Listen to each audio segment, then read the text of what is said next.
Hey. Hello. Oh, the shower? Refreshing. Needed it. Yard work was happening today. So, Nice. yeah. How's the game session been? I just started, but I'm still enjoying it. Trying to stay motivated to actually finish it this time. Gotcha. I saw in Big Bad Toy Store that they're making a little simple statue of the character you play in this. Really? The Nalavino? Yep. Huh. How does it look? Let me show Does it you. look decent? It's not bad. It may not be like super ultra premium whatever. I can think of how you can make it look cool with like very expensive lighting and bullshit, but I like it. Just put it in Discord. I will look at it right now. Yeah, it's pretty nice. And very affordable. You know, that actually Oh, doesn't look too to bad. swap the sword. Oh, you could just plug the little sword onto the hand. That's nice. It also makes sense I dig that. because the sword is his fucking fingers. Yeah, I just thought that one hand was going to be sword and the other not, but that's really nice. Yeah, that doesn't look too They bad. also have this, and I didn't know this existed before either. You gotta show me. Oh, fuck, the Demi-Fiend. Yeah. That's also pretty cool. Holy shit. Oh man, he's got a lot of accessories. Yeah, it's neat. Oh, and a different face too. Interesting shit. There's a Karas fucking figure. What? Yeah, you want to see it too? Oh yeah. Pretty nice. Ooh. I remember you using him in Tatsunoko. Yeah, you said he was overpowered, but he was very fun to play for me. In the original release, he was overpowered.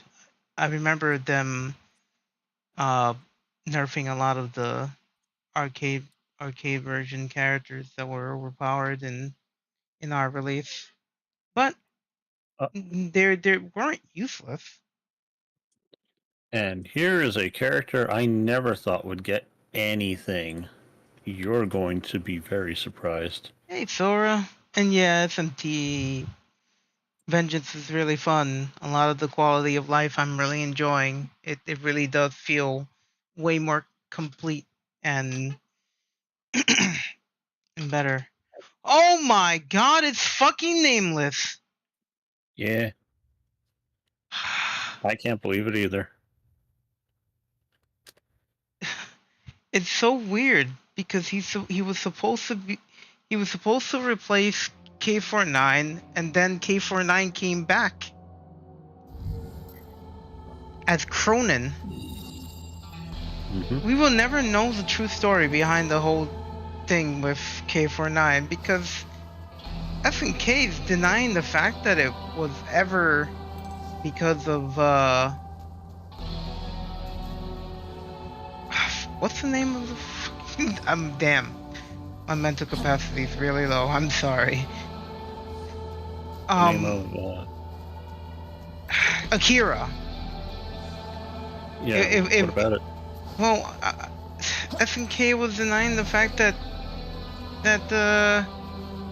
K49 was removed from the games because of issues of plagiarism. They were way too close to the sun. Yeah, well, they're denying it. They're saying that was never the case. They never really received any kind of cease and desist. I don't know. Yeah, it's weird. What did the Vengeance really add?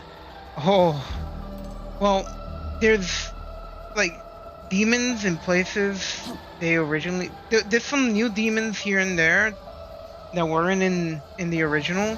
Then there's these little paths that you can find in the overworld that take you to places that weren't also in the original release.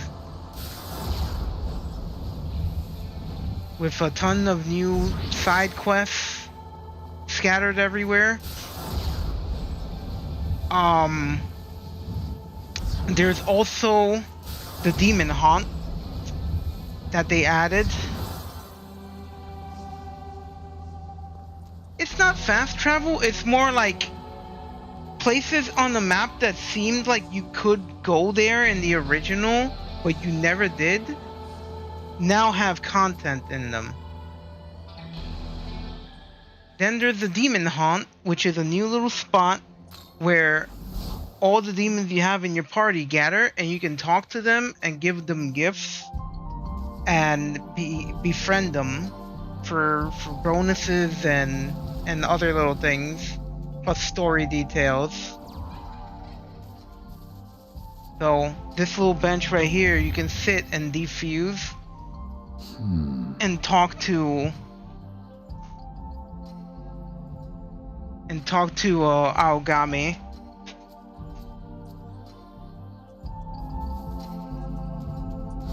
So yeah, you get a bunch of little things. Oh, you can save anywhere now. You don't need to save at a fountain anymore, which is a huge deal for me.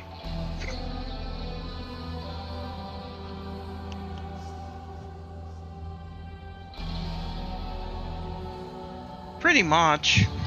Oh yeah, you can take pictures and stuff in that in the Demon Haunt. Like they let you freely move the camera around and everything.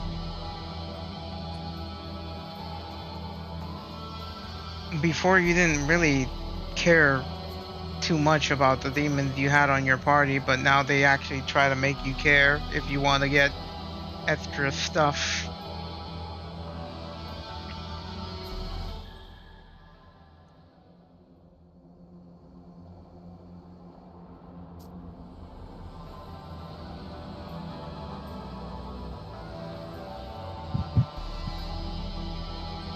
Not because it's the apocalypse doesn't mean you can't take selfies. Yeah, that's true. You gotta show off all the sand and rocks and dirt and your nice flowy hair. Okay, so I do admit that, you know, the little figure is actually really nice, but I would have liked if the little neon lines had lights at least. Yes, that's why I'm saying it's not like a super premium thing. It's quite nice to make those parts a little shiny to give the impression of a glow.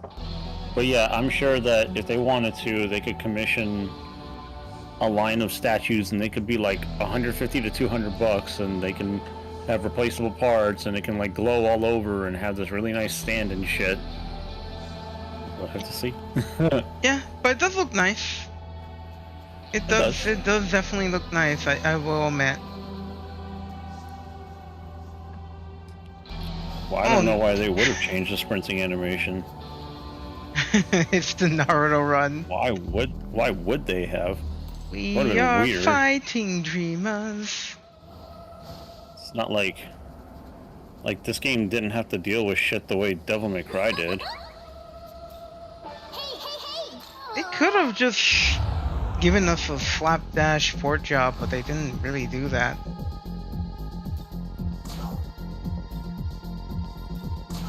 The Switch really holds games back. It held many games back, and I will never forgive it.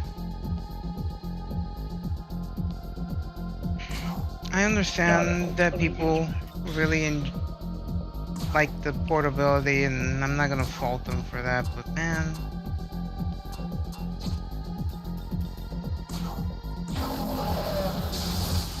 What? Kiss my ass, game.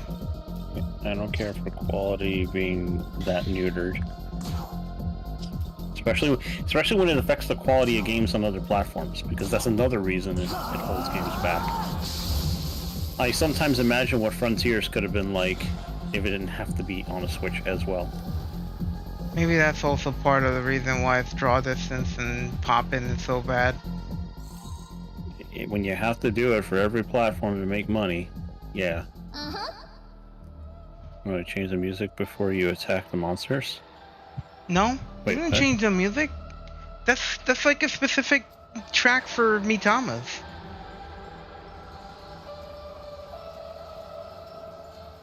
There's the music. The music hasn't really changed when it comes to the battle music. It's always had the same. It's always had the little droning sound before you attack, and then when you attack, it changes. Which I always enjoy because it's supposed to create that tension. Yato. From what I guess, Sonic sells way too well, and Nintendo consoles not to put them there. Oh no, I get it. I understand. Yeah, but that's I get it. Sega's a company first. It's not my friend. Blah blah blah. I'm grateful for anything this could because it could easily be shit and so on and so forth. Blah. Still though, the circumstances I find pretty unacceptable. And I mean, it's just a shitty thing to have to put up with. And let me see what Sonic Shadow Generations. Is it gonna be on Switch? Is it gonna be on Switch? Oh man. Let me see. I mean, if it's It is using gonna be on Switch. yeah, I mean, it's using Frontier's engine, so. Yep, it's gonna be on everything. But man, I don't know. I don't want to.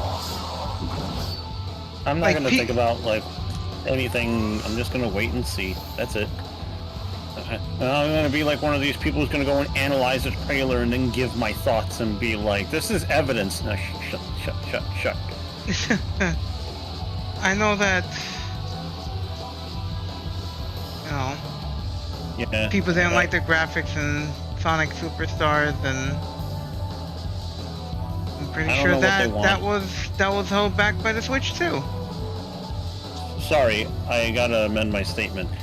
The Sonic fans don't know what they want.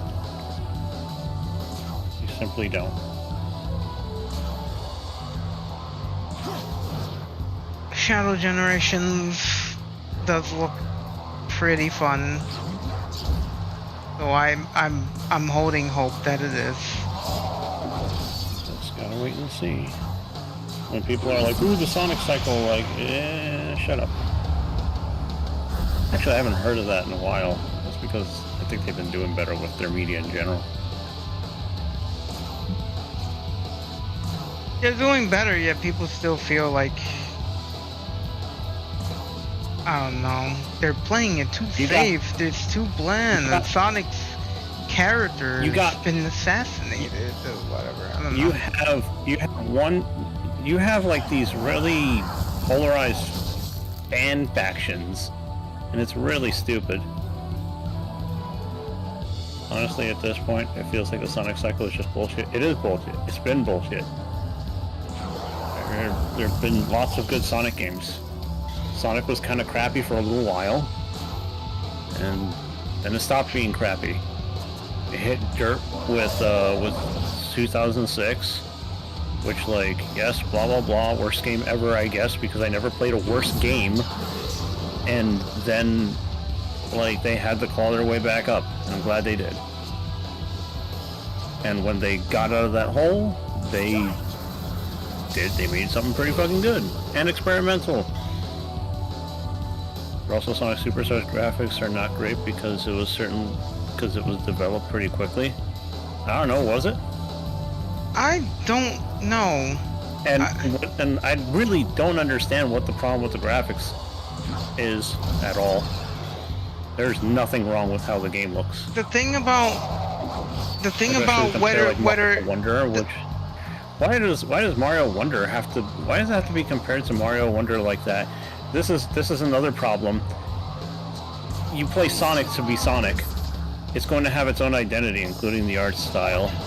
Mario Wonder doesn't look particularly astonishing either. They do nice things with it, but I don't know. My opinion on every Sonic game is developed quickly, so it happens. No, that's not true. What do you mean every Sonic game is developed quickly? I compare Mario Wonder because everybody did it. Well, I don't. I compare how fans react to it, but I don't compare the games. My thing that's a silly thing to do. My thing with people and Mario Wonder, and this is always gonna be, it's my opinion. I'll own up to it. Mario Wonder is not that different from New Super Mario Brothers. It's really not. Like, it has a lot more. Obviously, it has a lot more soul than New Super Mario Brothers, but it's just, it doesn't feel that different. The elephant power-up, I feel like it's a big nothing burger. It doesn't really it's not much of anything exciting. Pretty much the Wonder gimmick is just that, a gimmick. Most of the time it doesn't really change levels all that drastically. You also don't have to really use it for anything, you know? It also doesn't get in the way of anything. Like, it would have been cool if they did something akin to, like, Crisis City in Generations. You're like, oh, and the level, oh, what? No way! Like, I would have loved it if in Wonder there were parts where you didn't know if the flag was real or not, you know? I also want to bring cool. up. I also want to bring up this case. I want to bring up this little thing because people love comparing, like the whole Wonder thing and stuff. But Nintendo and Sega aren't equal. They're not. They don't have the same budgets. They don't have the same bosses that give them the same amount of time or budget. Sega's under the fucking iron grip of Sammy. Yeah.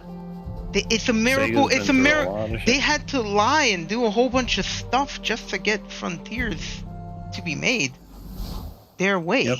It is a miracle that Frontiers was as good as it is.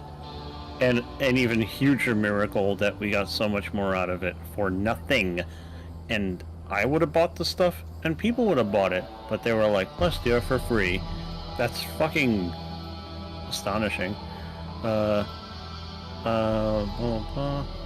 Frontiers has a lot of what you call it. It has a lot of, I don't know, man. My brain, fuck, words. Use your words, please. Even I won't lie, the Soul and Wonder kind of disappeared when I noticed the character shares a lot of animations. Yeah, it's a lot of reused things. Nobody really does anything different. It's not like Mario 2 where everybody feels different and you kind of take different approaches. It's like everybody plays exactly the same, which is why I resent the fact that I don't know, man. It's not fun. Well, it's okay. I could probably have fun with Wonder, but blow my mind, it will not. Yeah, I mean, I don't know. I mean, I know people loved it, but I played a little bit of it. Then it's like I got bored of it because it's like I've been through this song and dance before. It's just another Mario game. Mario games used to blow my mind before. Like, you know, holy shit, the difference between Mario 1 and Mario 2 was huge. The difference between Mario 2 and Mario 3 was huge. The difference between Mario 3 and Super Mario World was astonishing. Now what's it? And then from their 64, and then there was Sunshine, which, despite mix, it's different and weird, which is good. Now it's like iterative. Is it the word? Derivative. Derivative. And let's see. I know quite some people didn't like the LC3, but I'm glad it happened and for free. I don't like that people didn't like it. Look, I'm very good at Sonic games. I am very, very good at them. And Yes. Frontiers is not a very difficult game for me. But I loved it. I loved the way it felt. I liked getting good at the things that I did have to try at. And when they put the DLC in front of me and they were like, oh, you ought to, like, beat the game or power up because this is going to be tough. And I'm like, okay, how hard can it be? I'm like, oh, I have to try now.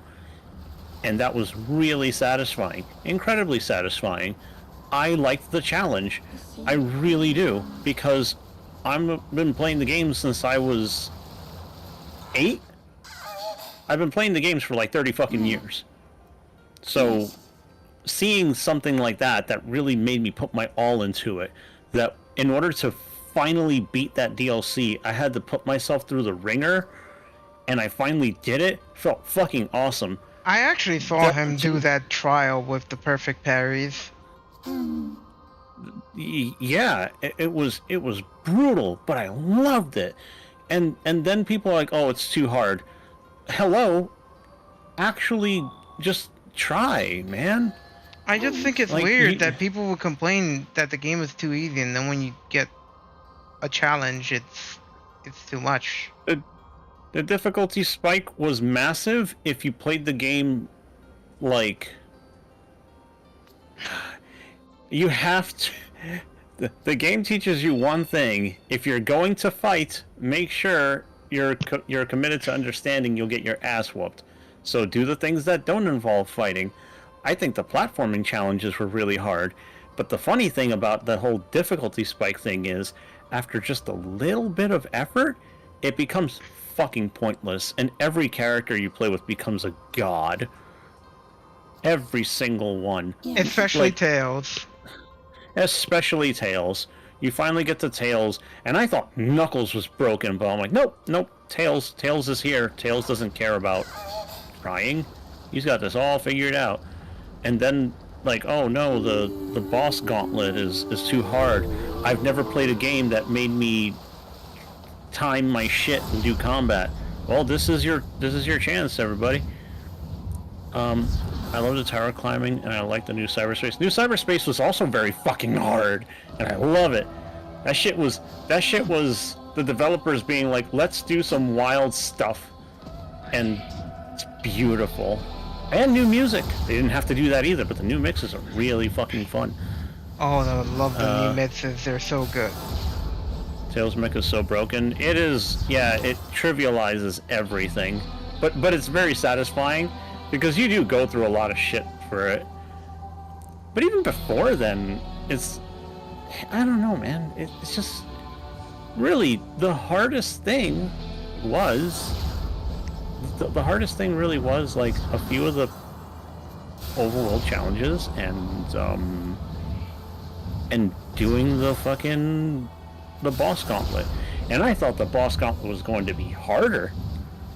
It was hard, and I was expecting less mercy, so even less sympathy for people I have.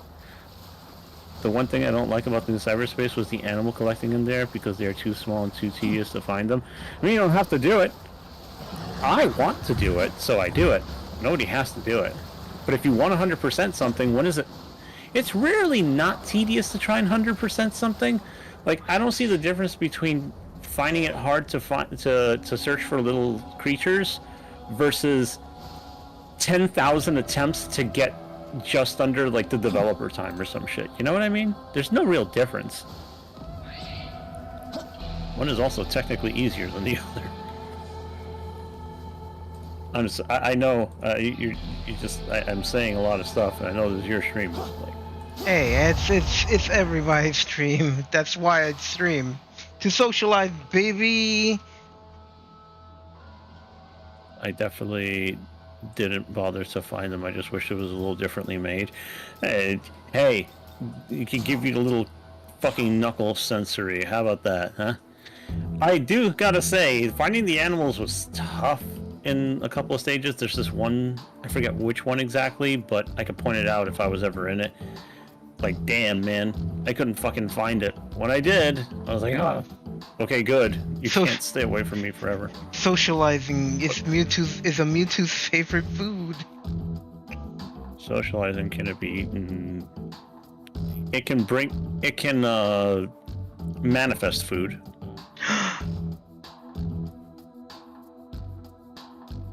There are kinds of rumors about you. They say you're nothing but trouble. Now you're gonna get it. Sonic Adventure animals could have been interesting. It could have been, but I'm sure Sonic fans would have hated it. Because they would have been like, the beeping is driving me crazy. I swear, that's really how it comes off to me with everybody. You have something that's meant to work a certain way, and you're like, I don't like it. I'm so happy I got to play with not Sonic. Fuck, man. It has been so fucking long since any of Sonic's friends been playable in some form or fashion. And this is like before Superstars was a thing.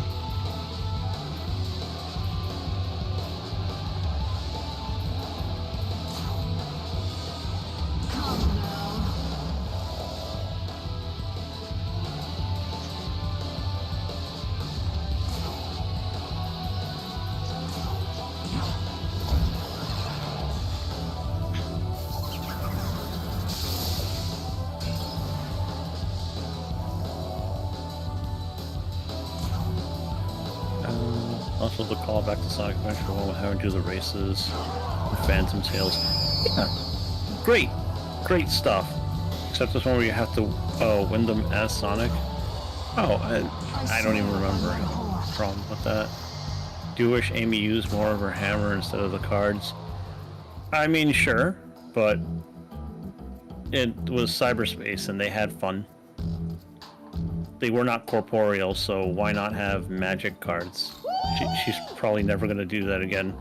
Next time she shows up in a game and she's playable, she'll probably all hammer-centric and shit. But I like that whenever her hammer did come into play, it was a big fucking deal, because her best moves were with the hammer. I'm in a car's triple jump, but for all the attacks, it should have been the hammer. I don't really care. I think people need to get over the whole, like, thing of... Like, I get if you want to see a character having done something, but, like, we have all of Sonic Adventure 1 where Amy used the fucking hammer. Let's And try something Sonic else Advance. Yeah, she's been using the hammer. When you can play with her, you can use something else now. You will see Sega nowadays seems to love Amy's tarot cards. That's because it's a fun gimmick, and gives her a little bit more personality and something else to care about that isn't chasing Sonic. That's what that is. I do like knowing the tarot card gimmick. I like... It's just like how Knuckles grape seeding was no longer this esoteric thing if you didn't look up the fucking instruction manual or aren't old enough like me where you had the booklet and read their little character profiles. It's nice to know. I think the sad part is that for the longest time they kept denying that aspect of Amy. Ah, see, the hammer is just a big part of her. It's weird for her to not use it. Well, that's the thing. Who's to say the tarot card thing wasn't a big part of her and they simply didn't use that for a long time? Well, that's the thing. The The whole Sonic CD adventure shit happened because she was using tarot cards. Yeah, so that also is a big part of her. Like, I don't know, man. Again, it's just like the new thing was good and it was well done, but people seem to be very wound up sometimes about the lack of the hammer, and I'm just like, come on, guys, come on. Like, hey, you know what? I'm gonna keep saying it until the internet fucking somehow steals my idea and makes it into something cool. Hire Platinum Games, make a Knuckles game, so the combat is fucking awesome. That's what I want. Yeah, clearly I don't mind her using both of them against the tarot card. I know you're not against the tarot card. It's just I don't know, the Lament of the Hammer is kind of pointless to me. I grew up with the games. I know Amy uses the hammer. I just didn't think people gave that much of a shit. Nobody was really clamoring for Amy before, but now they get to play with her and they're like, where's the hammer?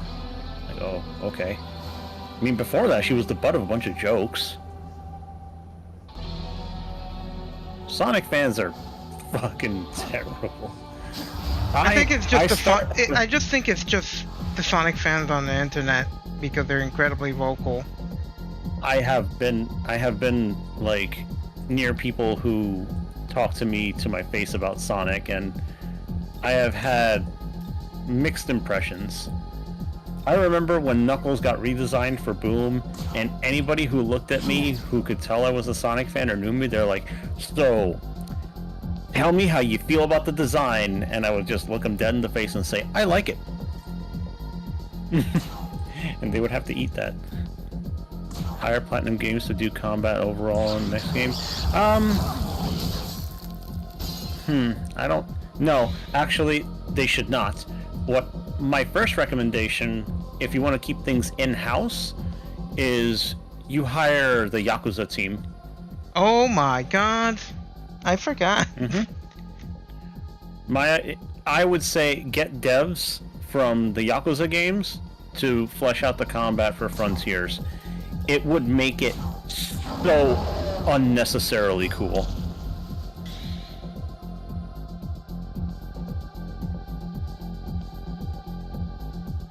You're not a fan of the Yakuza battle system? Well, it's a good system. And I'm not sure what the last one you played was, but I know they kept getting better and better. They put interesting twists on their system each time. When they finally put the game into a new engine for Kiwami 2, I was like, wow, they really are trying some shit. It was Zero. Really? Zero's a Zero. If you didn't like Zero, fine. But then Kiwami 1, they changed it up the battle system. Kiwami 2, very different system. Every game has a very different way of like approaching it. Like when it's familiar, you're like, oh, I know how to fight in Yakuza, and then they throw a few different things at you, and you're like, ooh, it's still fun.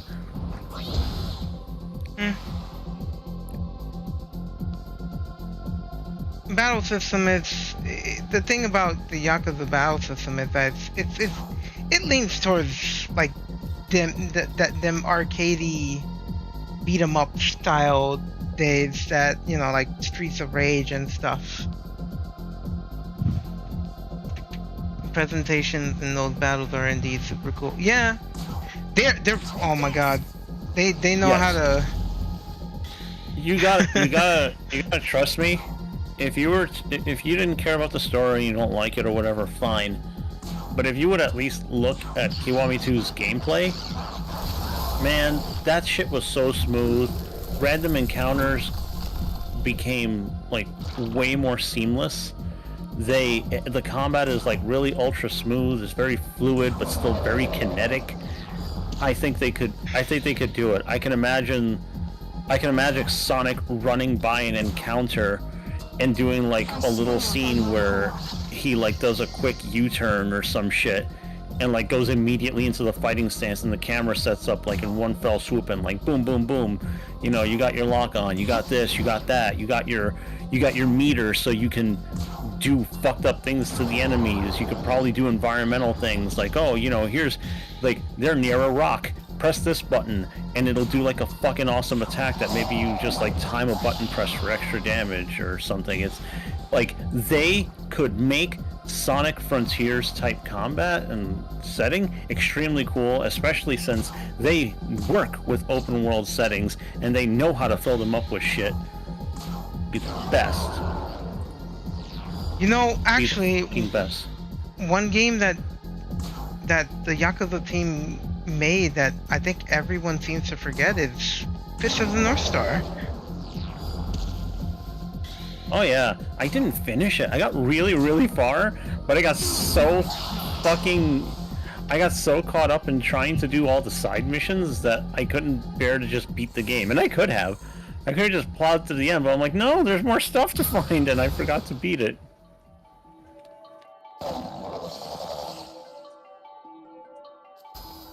Man. But yeah, like, and the Yakuza team made that game too, and that's a very different type of fighting game, like fighting system. Trust me, I know. If you didn't like one of their games, well, I am very confident in saying that there's probably a version of their combat that somebody would enjoy if they didn't enjoy a certain other kind of it. That's one of the things that makes it so cool. It's one of the reasons that I think they would be a great fit. And again, they're super cozy with Sega, so you wouldn't have to get weird about rights or creative control. But hey, if they were to release a Frontier-style game and they're like, Platinum Games is going to co-develop it, I'm here for that. Hello, Bear. I'm totally here for that. Hey, Bear. How you doing? I am nerding out about Sonic shit. And I'm painting the Vaporeon thing. You think you're almost done with it? Done. Almost done-ish. I keep getting caught up on tiny details. I mean, you could see for yourself if you want to have it up like on the Discord, but yeah. Well, I'll show you, Bear. I painted a lily pad, and I'm very proud of it because it's cute. There you go.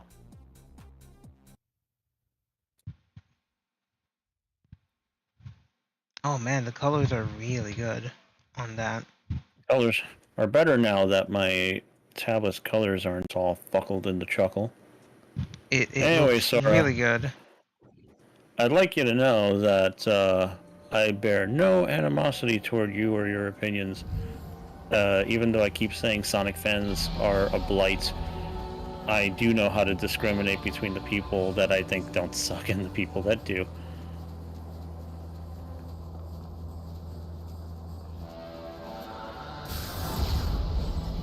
Differing opinions makes us stronger. Okay, wait. Hold on a second. Haha. Ben, I didn't tell you about my time at Anime North this year. No, you didn't. Okay, so, haha. I'm standing online, and we're waiting for, we're waiting to get into the panel for Cyber 6. It's a cartoon that aired in Canada. All right. I remember Cyber 6. I had figurines of Cyber 6. Oh, you did? Wow. Yes, it aired over here. It aired for like 3 episodes, and then they dropped it. Fuck! But there were so many toys. I had so many of them. Wow, you gotta tell me some more. But we went to a panel, and we learned a lot about the show. It was incredibly interesting. Of course, but that's not really the thing I'm here to talk about. Waiting online, I decide that I'm going to pull out my phone and I start playing some Arknights, and the guy behind me notices and starts talking to me about it. And I fucking respond to his criticisms about the game, and, you know, I'm like, okay, we'll talk. But then he says something like, oh, I played this game instead because it's got more FPS elements and stuff like that. I'm like, what do you mean more? This is a tower defense game. Why are you even... Okay, never mind. And I also found it weird because it's like, you like it, and because he didn't like Arknights because it was very, like, grim and kind of depressing, I guess, which I'm like, okay, but that's the setting. But the setting of the game that he's playing with is also really fucked up in its own way, including the presentation. So I'm like, you okay, fine, whatever. But then Jack, after like a couple of minutes of me talking to this guy and me realizing he doesn't have a brain in his head, Jack says, oh, right after Cyber 6 panel, there's going to be a Sonic panel. Are you interested? And immediately the guy behind me overhears her. He's just like, oh, you're going to go to that? I'm going to be there. And immediately my mind was like, nope, I am not going if you're going to be there. Because that guy had, and I mean this not in a derogatory way, but like severely uncontrolled autism. That guy was really fucking weird, okay?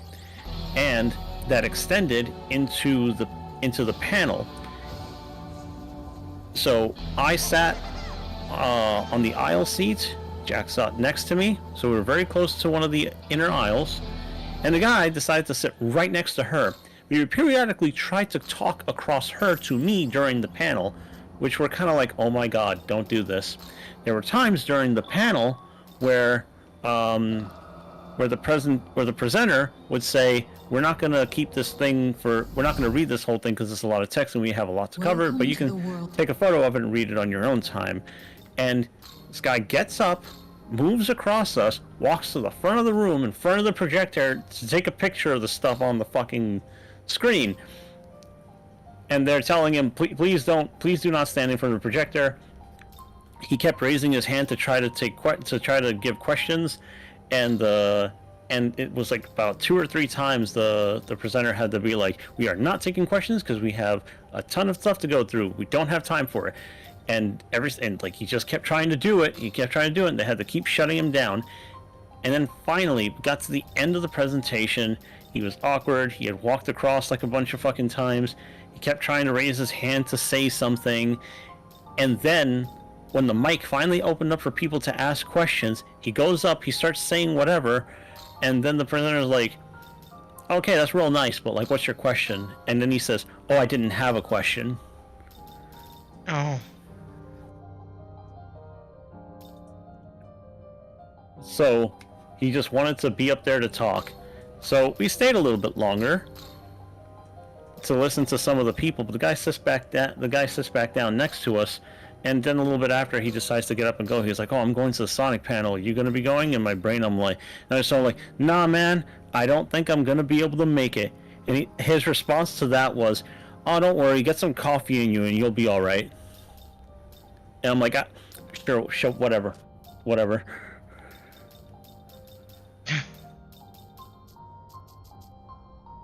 Oh, Jesus.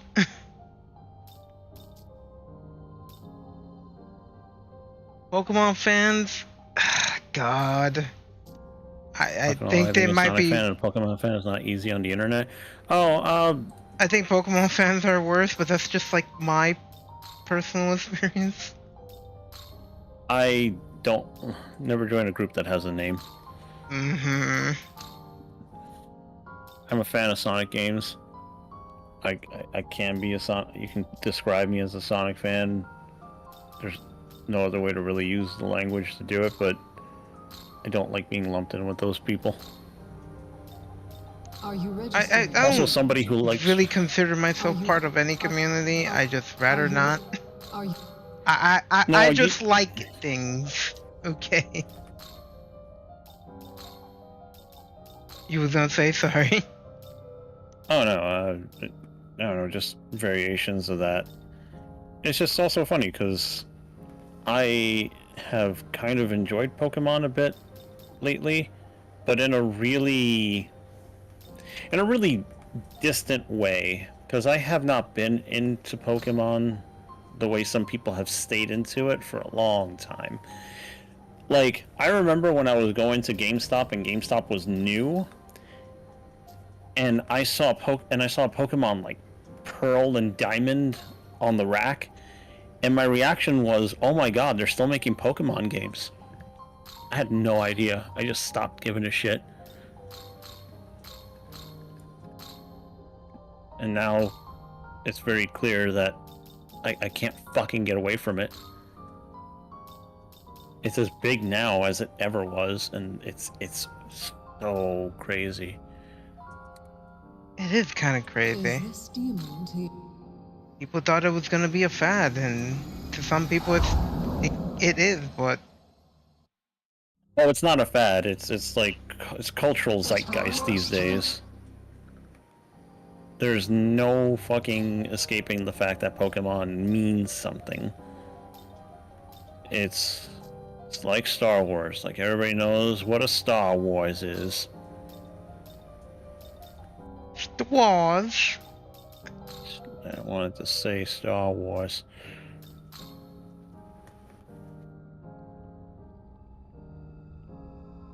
Yeah, I mean, it's the only thing that makes it hard to be a fan is if you try to associate with those people, or like if you bother to confidently, I don't know, I think being a proud fan is a weird thing too.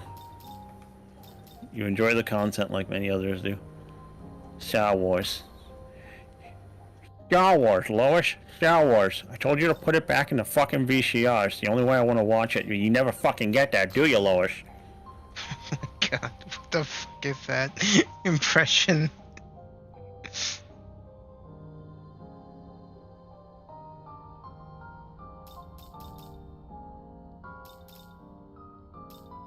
Yeah, Pokemon is a fucking bizarre thing to me in terms of like in terms of a cultural phenomenon, because I also loved it deeply, and then my brain didn't do the thing that happened with other people. You know, it's funny, I could show this on YouTube because there's no real nudity.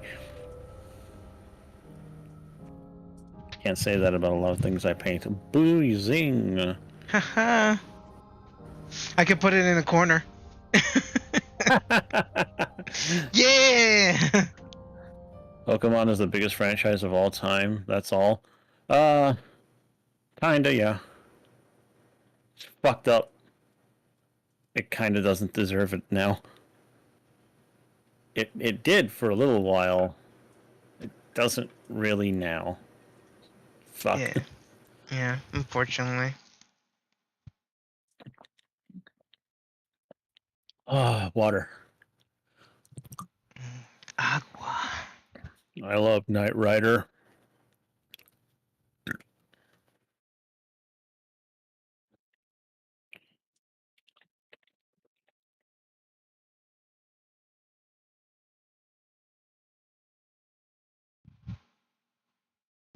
Just we will return to just.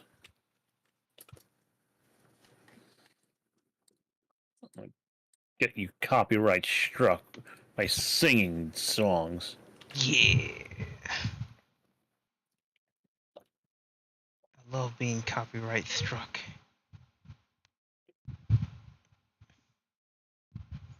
Pokemon is just a bit. Even back then, I don't know how much that it really did. The games were good, but not that good. Look, man. Wait. All right. How old are you? I really need to know. Because I played the games when they first fucking got here.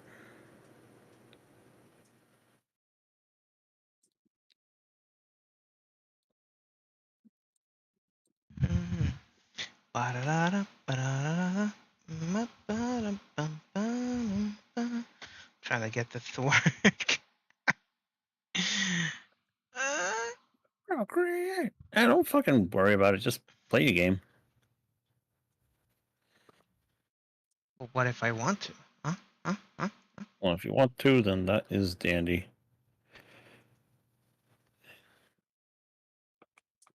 30 years old, grew up with red and yellow. Okay, then.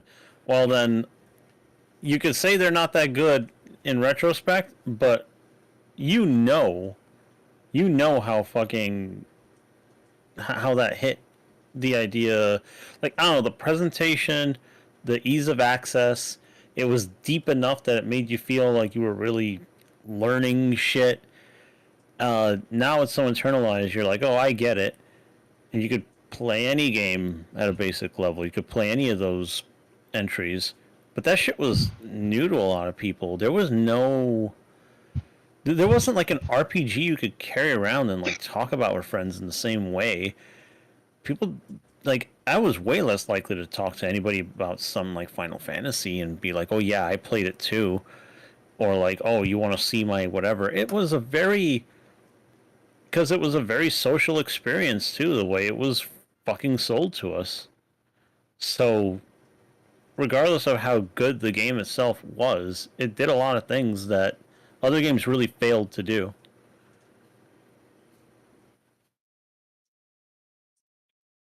Which is Or other. crazy. Good. Yeah.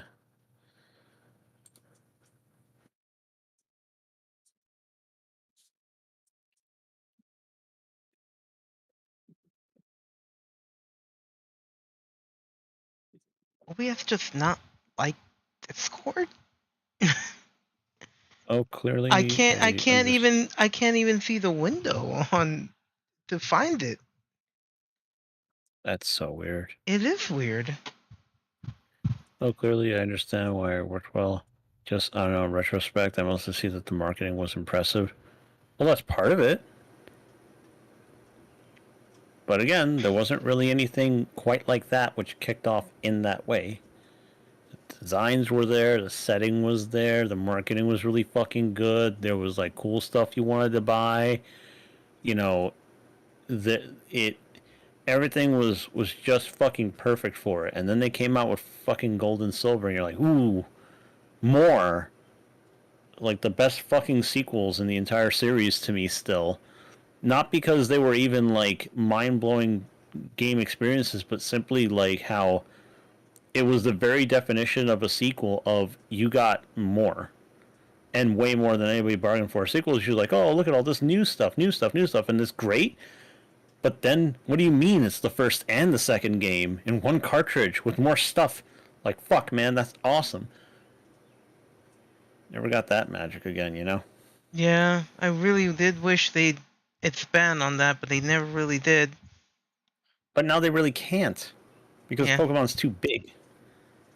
and rather than really fleshing out like the experiences and the combat and all that good stuff, rather than doing that, they're just making more Pokemon, and making more Pokemon. So what?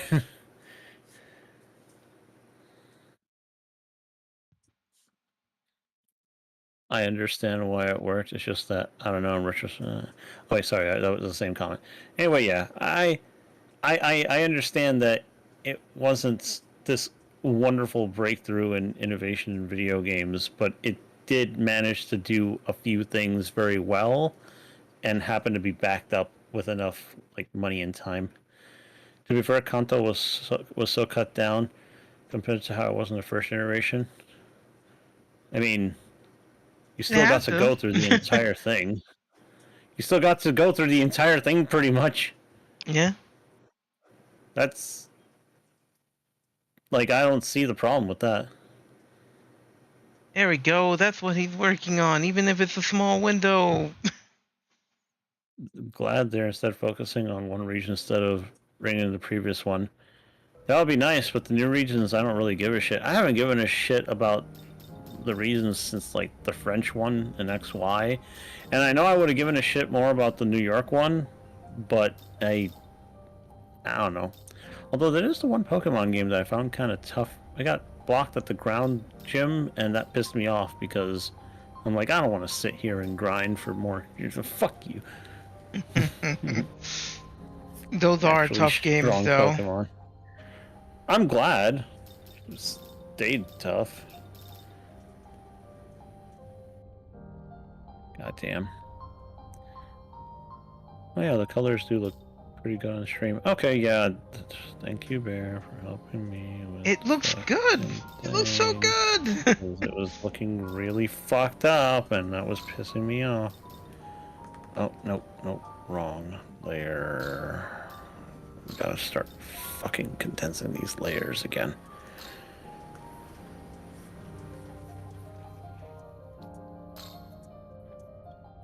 Is this demon to you welcome?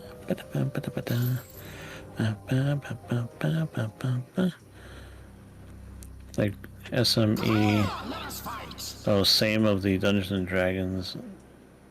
No, one room, gold and silver. Everybody took off one of the towns. Yeah, but it was still all of Kanto. I don't like the nitpicking for that because it's kind of pointless. Like, really. It wasn't really the entire region, just, you know, only most of it. Which is like, okay, that's still fucking incredible, and they're never going to do that again, ever. You also have to understand that, well, it was a Game Boy, and they had limitations. The fact that they even managed to be able to do that is kind of incredible. Yeah, I can't believe it. That's a programming miracle. Those people are... Damn.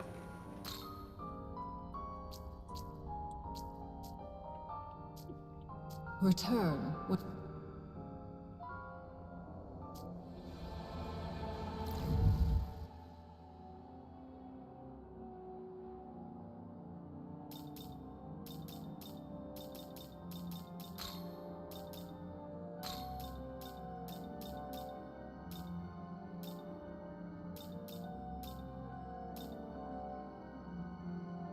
Let me see. Question: is there a place we can watch their art? You mean like social media or an art site or whatever? Or do you mean like if I'm streaming it, or I don't know, I got my shit around. I have Man, a Discord. you haven't streamed art in a long time. I have not. I got tired of it being very vacant, and I don't know. I don't blame you. I've had that issue with my own stream, so can't really. But mostly, I just was hating doing art, and now I'm trying to do it again, and it's better. But I'm going to be talking to a doctor very, very soon about some of that shit.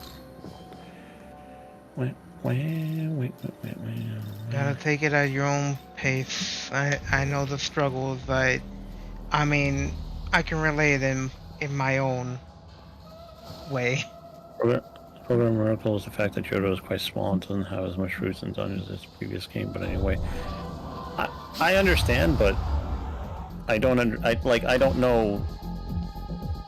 Is that supposed to? It feels like that kind of statement would be meant to take away the appreciation for what that was. Like I'm not supposed. Like it would imply that I ought to not be giving it that much credit, but you know, it's still really fucking cool. It'd be like if you're playing Super Mario 3 and suddenly they have a version of it after you beat the game where you could play all the levels from the first game but with the aesthetic.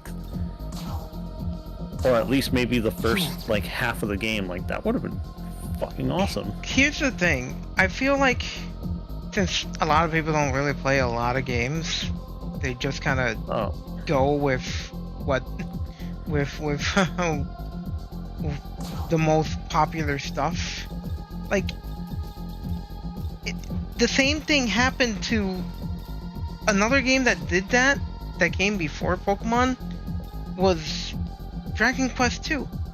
Dragon Quest II actually makes you revisit Dragon Quest I's entire fucking map, and it's truncated. And they had to do exactly the same thing that Pokemon Gold and Silver had to do with Kanto. But it doesn't change the fact that it's not. It's the off factor of revisiting an old familiar place again, even if there are limitations to it. Yeah, that's yeah, and it doesn't even make you go out of the way of the game. It's like Act 1 Green Hill in Sonic Adventure 2. That shit made me lose my fucking mind, man. It felt like the greatest reason to get good at a game. And it felt great to play, you know? Like, oh, why couldn't they have all 3 acts of Sonic of Green Hill compressed into one larger adventure level, which would have been blah blah. Like, there's, like, that doesn't matter. I think that being in programming a video game, I see the trick they did, and now it made me feel like they cut down Johto content to bring back Kanto.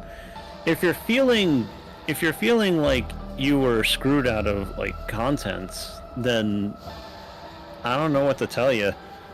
That's like a different type of issue. I feel. Yeah, but if you really think about it, it's not like Gold and Silver felt like incomplete games. They were bigger. When I played Gold and Silver, I didn't want to go back to Red and Blue. There was too many cool new things. You know, it was nice progression of the world and like new place and all that stuff, and yeah, so that's how it comes off. I feel like it this is boils down to like every game really has its weaknesses, and yeah, I mean Gold and Silver does have some glaring flaws to them, mainly that a lot of the new Pokemon you don't get in Johto, you get in Kanto. Which is but wild. I don't know. In the end, I think the end result was there was more good than bad. Yeah, like, I don't know, man. You could do that with a lot of games, and if I wanted to do, like, a very, like, fundamental critical review of the game under the standards of the time and all that shit, then, like, yeah, but experience is an experience, you know? Just before I see that Johto's map is definitely smaller than Kanto. So I'm like, what Johto's cut content for Kanto to be here? Why does that question matter, though? Why does that, like, matter? Like I said, do you feel like you were screwed out of... Like, if you were screwed out of it?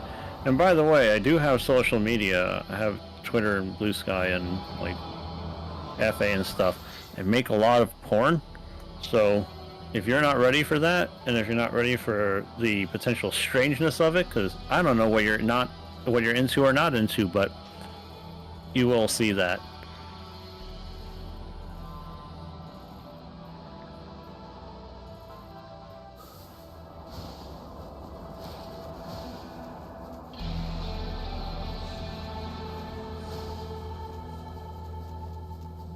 Because I don't feel like I missed out on anything. Even though I'm thinking about like, ooh, man, you know, they did it to fit both of the places.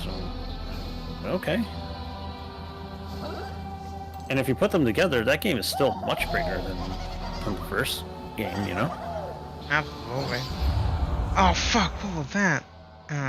It matters because when I play a new Pokemon game, I'm interested in the new region, first of all, so if Johto concept was cut for Kanto, I would be disappointed. So Ben, I can confirm I have no problem with porn.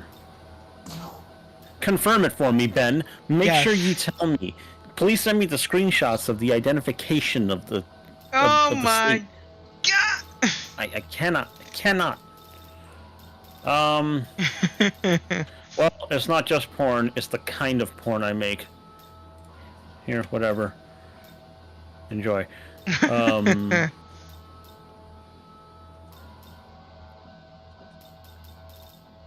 Well, you didn't know, I don't know. I don't see what there is to be disappointed about by thinking of what could have been. That's so many games. Like, at that point, it's a matter of perspective. And this is me, like, going to bat for a game I know is old and fucking, like, full of, like, bullshit. It is what it is. Yeah. And what more was there to see of Johto? Like, how much more could there have possibly been? That's the other thing that people got to be aware of. If something was done with intent, then that's why it was as good as it was. Even if there could have been more, maybe there shouldn't have been. And I say that sort of stuff if an experience was satisfying. I think my thing about this in particular is just that we also kind of forget that these games weren't exactly made for us in particular, mainly to celebrate their own like country, because Kanto and Johto are, you know, they're based off of parts of the place. Regions. Yeah. So maybe it's not because they cut anything. Maybe it's because that's really how it is. They're small little parts that are attached to each other. That is one way of looking at it.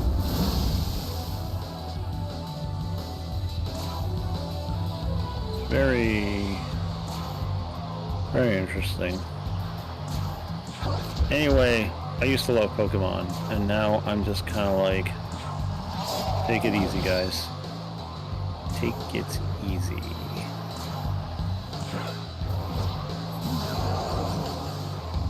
And honestly, just to be clear, I'm not saying it's a bad game at all. Just for me, I don't really see Kanto being back as really the end-all argument for saying it's the best game. Oh, I didn't say anything about it being the best. Oh wait, me like saying like I think it peaked? I mean, as an experience, I think it definitely peaked. I think that its remakes are better. You know, I don't. My glasses are not rose-colored for this. I just remembered that I really liked it and why. And if I did say it's the best game, I think it's the best game in terms of like what a sequel for Pokemon could be that they're never gonna do again. If you put what was done for that versus what was done for other games, like it's special and it's never coming back. If you were a fan of the previous games, then you're never gonna see that again in a whole new light, or with like the extra stuff, or get that sense of like, oh, look at what's happened since time has passed and you've been on your previous adventure. those are cool things when they do them in games. That's why, for instance, I can complain for several days about Metal Gear, but I will not lie that when I returned to Shadow Moses Island in the 4th game, my heart was aflutter. I was in awe. I felt so many emotions, you know, and you're like, oh, that's nostalgia, whatever, that's nostalgia pandering. And I'm like, yeah, that could be that, but it could also suck. And it didn't suck. It was cool to see everything dilapidated, uncared for, to see what the fuck you had to put up with in a place that you've been through, to see what you could possibly be doing. You got to, like, it was a way to, like, return to it that was not shallow. And there are plenty of games that do that. Mario does that all the time. No! Mario is like, remember 1-1? When was the last time I saved? Fuck. Oh, Jesus, man. Oh, Maybe it's man! I don't even remember all the stuff I did. For Metal Gear, I can see it considering how big the story is in MGS. Wasn't it like 10 years between 1 and 4? Yes! Yes, it was. I played the fuck out of those games. And eventually I got really angry about most of it. My favorite is 2. Nobody asked, but it is. But I'm saying it anyway. Oh, man. I've seen you play too. I got really good at 2.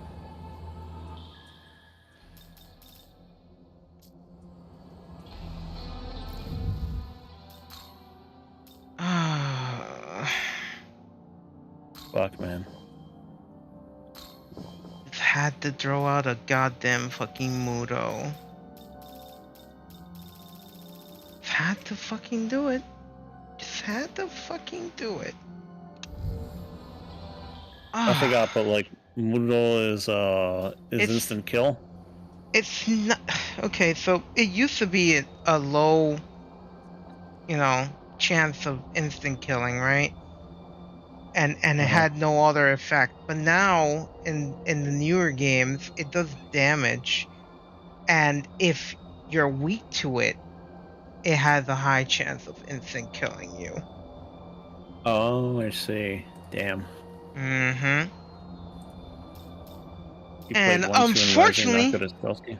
Unfortunately, the fucking protagonist is weak to fucking dark. Well. So that's why that Hydra fight was so hard. Welcome to the world. Played 1, 2, and Metal Gear Rising, not really good at the stealth game.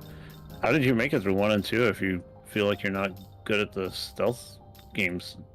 Metal Gear is very much like... Can't you change his weaknesses?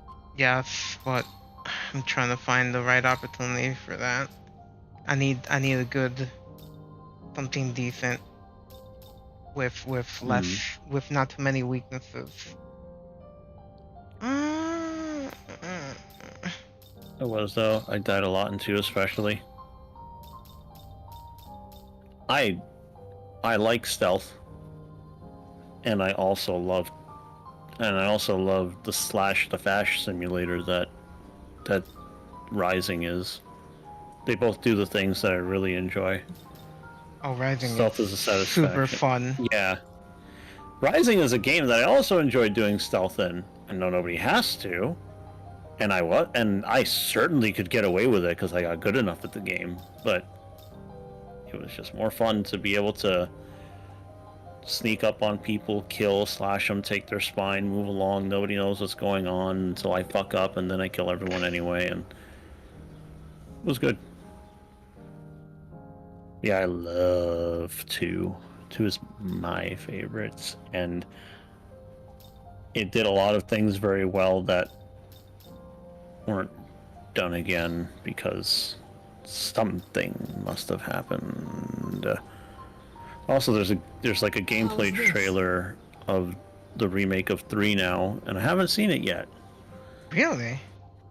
But I have mixed emotions Is about it that new? game. Is it like recently? I didn't know that. Yes, it's new. Shit, we gotta watch it Trailer later, is I new. guess. Yeah.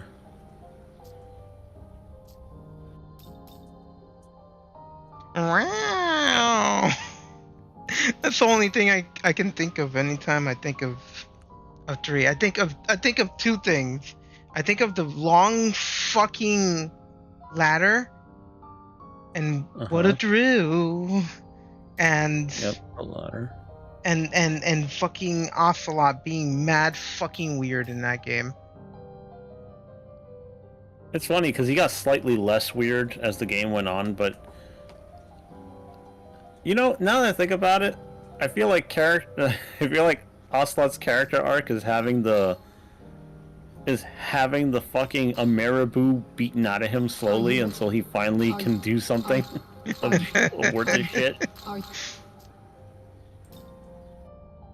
I just can't stop thinking of the wow. You know what happened? Konami happened. No, I mean before Konami happened. I mean before. Actually, wait a minute. You know, I do wonder if the question is more complicated. Metal Gear Solid 2 was supposed to be the last game, and it wasn't, obviously. So, I don't remember how much of it was a mix of Kojima. I think they kept wanting him to make more, but I'm not really sure. I don't remember. I'm not one of these people digging into the research. Maybe one day I'll fucking look up some videos. But all I know is Kojima is still responsible for what he makes. From what I heard, Konami and Kojima had problems before. Yeah, I know. I know that. But I still have problems with Kojima and what he does and choices that he made. Does make some really baffling stuff. Baffling is fine. Just fuck you. Anyway. I mean, Metal Gear was supposed to be the only game, and Konami who forced them to make sequels. I want to see that substantiated. I can believe that because it's easy to believe Konami bad, but I still would want to know. All I know is that Quiet MGS5 was one interesting choice. Kojima's kind of a fucking creep. He actually kind of is, yeah. Like, yeah, he's got all these really interesting little quirks and foibles, and his storytelling is unique, and there's a lot of eccentricities about him that makes his stuff his, clearly, but he's kind of a creep, and I hope he stopped being a creep, but there's people who have had some shit to say about him, especially women, which is bad. That's I can kind of believe it, given some of the content he puts in these games. There were interviews. You know there was in Acid 2. I don't know how much about Acid 2 you know, but there's like videos of like half naked women. No, like it was like I don't even know how to put it. There was like these weird like bikini like little fucking shows. Yeah, like and he wearing a swimsuit kind of video, and that was in like, those. It was like the whole entire purpose for the fucking 3D binocular bullshit that came packed with that game. Yeah, I don't fucking get it. And then also and all the lockers with Look, that in context was very funny. Because it's a bunch of guys surrounded by other guys, and there's other fucking horny guys, and they want to fuck, and they want to look at chicks, and there's that. In like a soldier's quarters kind of way, you could let that slide. But why did you have to have the ability to do a photo shoot with dying women who are traumatized by war and rape? Would you do that? Also remember in Metal Gear Solid 1 how the male characters constantly talk about the physique of the woman, especially Meryl? Yeah, of course. They were very sexist. Snake was also a little bit sexist, but you know, I'm glad he got his mouth shut a number of times about it. I like that there was I'm glad that there was a cast of characters that were women that had a personality beyond I am a woman and talking to Snake.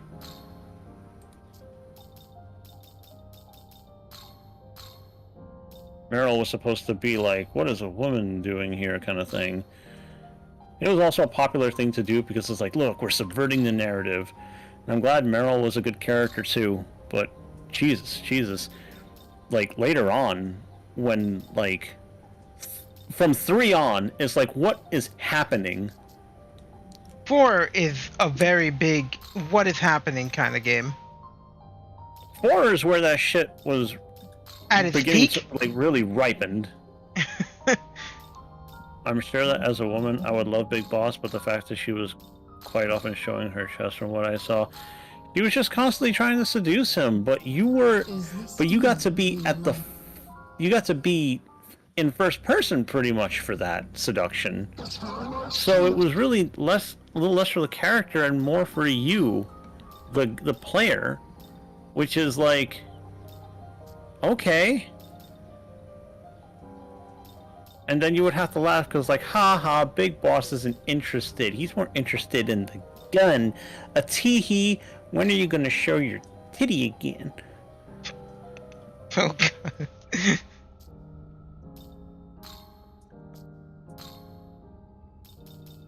But yeah, there's been shit going on with Metal Gear and Kojima and all that stuff for a very long time.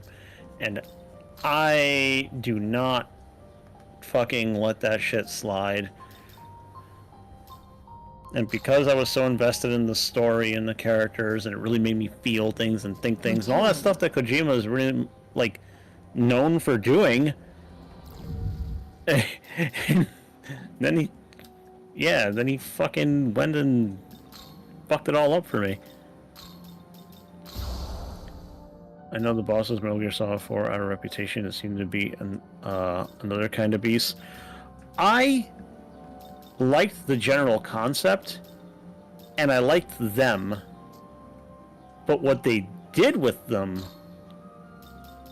massive mixed bag. I thought fucking Laughing Octopus was fucking cool. Crying Wolf was fucking awesome. I love her. Raging Raven just made me wish that Vulcan was back, but you know, can't have everything. And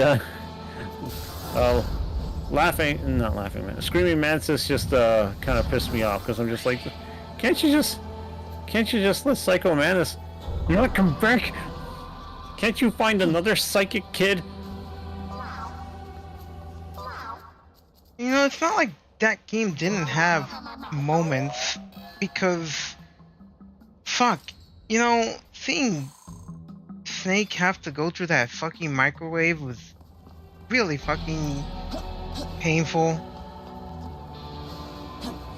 That microwave fucking floor. It's like equal parts like silly and harrowing. Because if you stand back and you look at it, you could be cynical and be all like, "Oh my God, what the fuck?" Blah blah blah blah blah. But then if you try to care, you're like, Jesus, how did he make it? Then the other part of me is really like, wait, how did he make it out of that? Your organs must have been, you know, hot chili. Like, what the hell? The thing is, I kind of suspend my disbelief a little more, because Metal Gear is like, has been silly before. Oh yes, the worst of it being Twin Snakes. Oh God, but Twin Snakes isn't canon. No, it's not, but I disown that fucking piece of shit.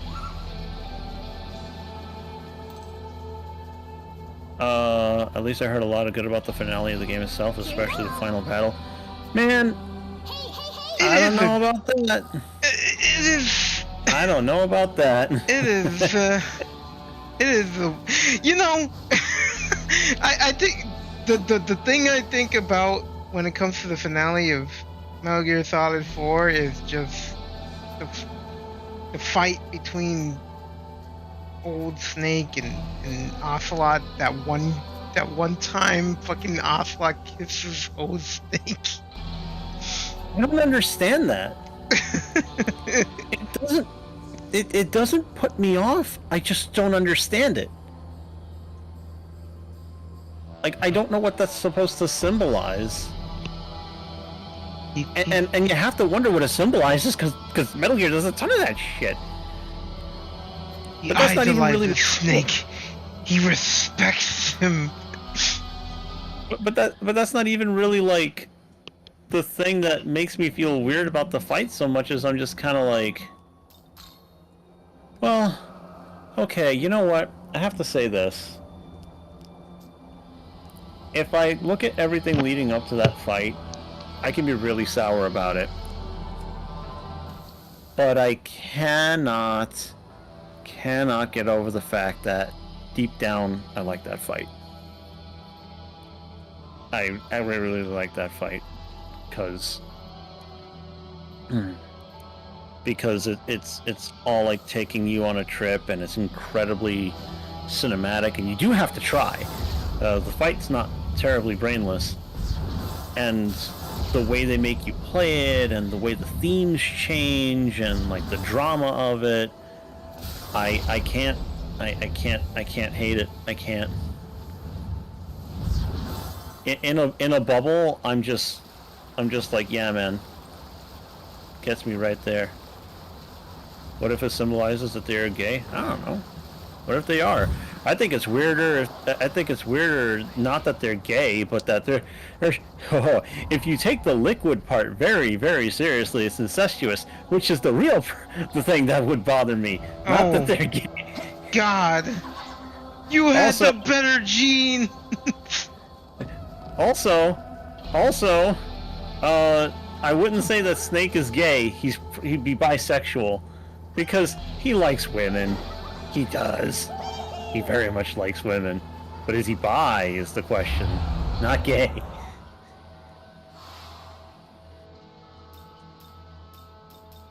Yeah, fucking, if it...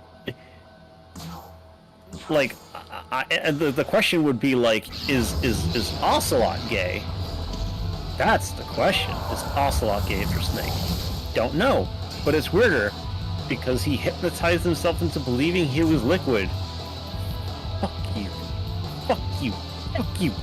Fuck you, Kojima. Fuck you. Why didn't they just let it be with the arm being grafted and taking control of him? Why couldn't that just be the case? I was absolutely on board for that. I was like, this is fucking weird, but where are you gonna go with it? I'll take it. And you know why I was gonna take it? Because there was a giant fucking Inuit man in the fucking North Pole with a Gatling gun ripped off of a fucking jet fighter, and he got eaten by ravens and was speaking beyond the grave somehow. I will accept an arm whose genes are so powerful from a genetically modified soldier to take over your brain with its memory, because the legacy of genes and all that shit, and a guy who could walk on water and fucking block bullets by dancing. I will take that, but you had to go with that stupid angle. Fuck you, Kojima. See, that wasn't the Konami decision. I don't give a fuck. Yeah, I don't really appreciate Kojima demystifying a lot of the really silly mythical shit that he had in the previous titles. But not only did he do that, he raised so many questions for no reason. I will never know why Vamp was all like hot and heavy next to Naomi. What in the motherfuck was that? We will never know. That makes no sense.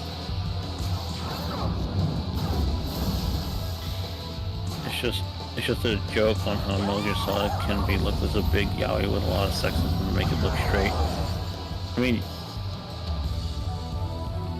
I mean, it could be, but I think the game is more sexist in a straight person's sense than anything. The gayness, I think, is something that is done in poor taste. Because it's like, tee-hee, look, Raiden is back in 3, and he's getting fucked by the guy. You know, the guy who everybody hated because his ass was too attractive, and everybody hated the gay-looking guy who was soft, and like, you know, a homo, and blah blah blah, and now they made him the butt of the joke. You know, fucking they fondled his fucking nutsack in Metal Gear Solid 2. And that was supposed to be played for laughs, and that's fucked up. So that's sexual assault. So I'll tell you right now, anybody who still holds the opinion and like has thought about it for more than like a few minutes, like, you really gotta reevaluate their stance. It's not about making a gay fantasy and like trying to cover it up with some chicks. It's really fucked up, actually. And if it's not really fucked up, it's just in really poor taste, and it's kind of like, come on, guys. Definitely. I was gonna say, just saying this, sometimes it can really look like this. No, that's why I'm trying to draw the distinction that it only looks that way if it only looks that way to people that are concerned or like considering the game just being like a big gay allegory, which it's not. It just isn't. Even with Liquid kissing Snake, I'm just confused. I'm confused, and then in other times it upsets me, because again, with like what they did with Raiden.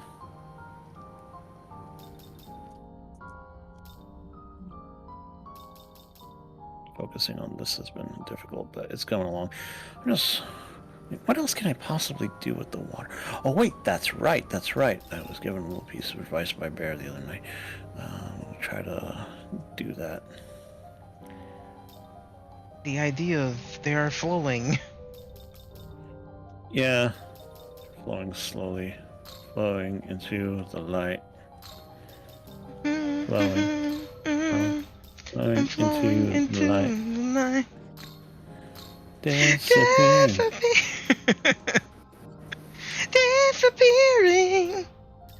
I've spent too many hours with that game. Just never really think of it as like a hidden gay undertone thing. It never ever came off that way to me. Return.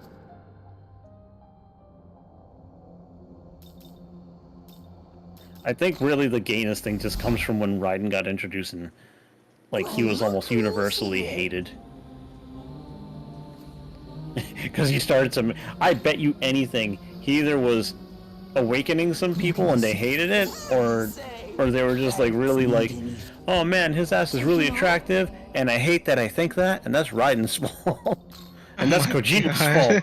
And they made a mistake. And why couldn't I look at Snake? I never thought about Snake's ass before, but I'm thinking about this guy's ass a lot.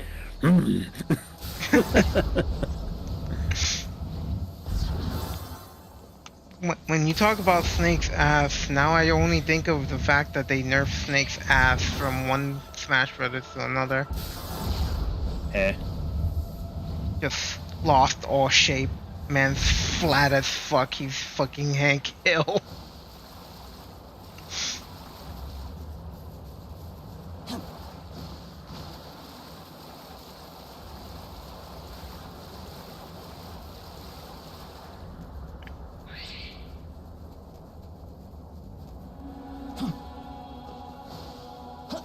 Anyway, the reason I ever got so upset about Metal Gear at all is because I loved it so much. There was so much love about Metal Gear, and it really opened me up to a bunch of like ways of thinking and stuff. It really fucking mattered to me. Hello, Bear. You son of a fucking... Oh, okay. Which is dumb because have you seen Snake's ass in Metal Gear Solid 2? I never paid attention to his ass.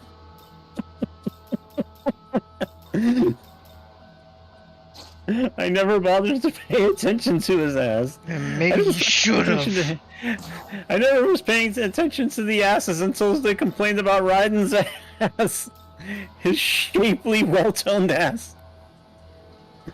How come nobody was impressed with that man? That man did a high backflip down into a into hanging off of ledges.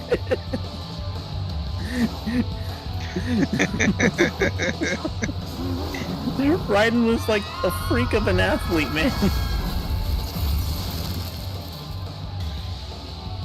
Raiden went through so much shit. You know, that's why I kind of just... I don't like people treat Raiden like crap. Raiden was a great character. They just didn't want to sympathize with him. They just wanted to see more Snake be cool. Like, why is his voice so soft? Why is he so confused by everything?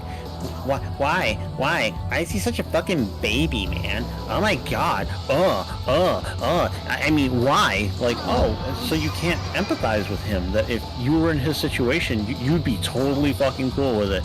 You'd be like, ah, yes, the one that deflects bullets? It's about time this showed up. I've been training for all these weird things after all. Really, I was training for the UFOs, but, I mean, that I think is kind of bullshit.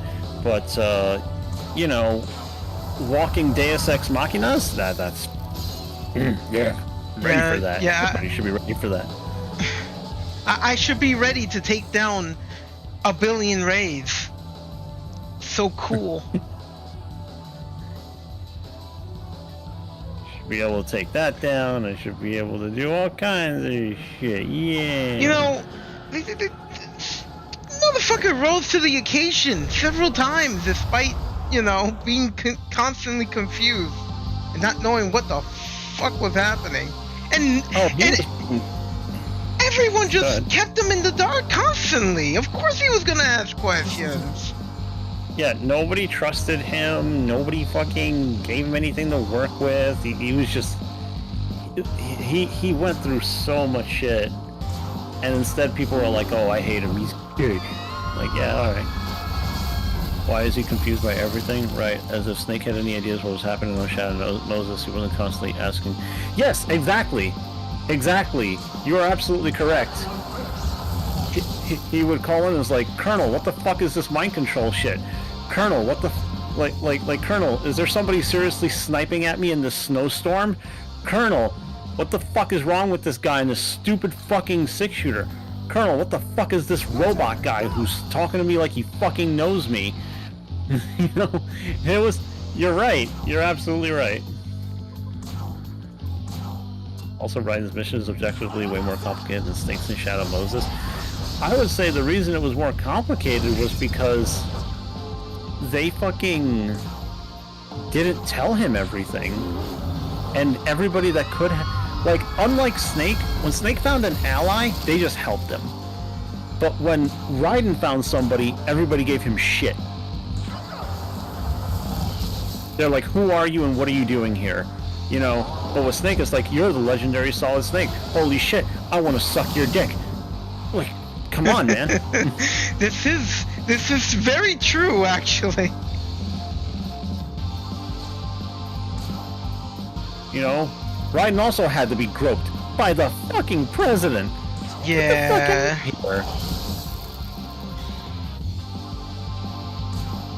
Sexual assault. He got away with that. Actually, it clicked in my head. Like, I never thought about it too much because I already knew it was fucked up. But, like, the president just wanted to check if it was a woman, so he grabbed his fucking crotch. And if it was a woman, he would have been like, just wanted to make sure, miss. Like, Mr. President, this is a hostage situation, and if you die here, nobody will convict me. Because this is a hostage situation. Do you understand? I'm in control here now. You want to go to jail or you want to go home? Doesn't help that the Colonel really isn't Raiden's ally in this game. But that's the point I'm trying to make. Nobody gave him the time of day until he stuck his neck out for them. Snake didn't tell him everything. The fucking Colonel and Rose were just artificial intelligence.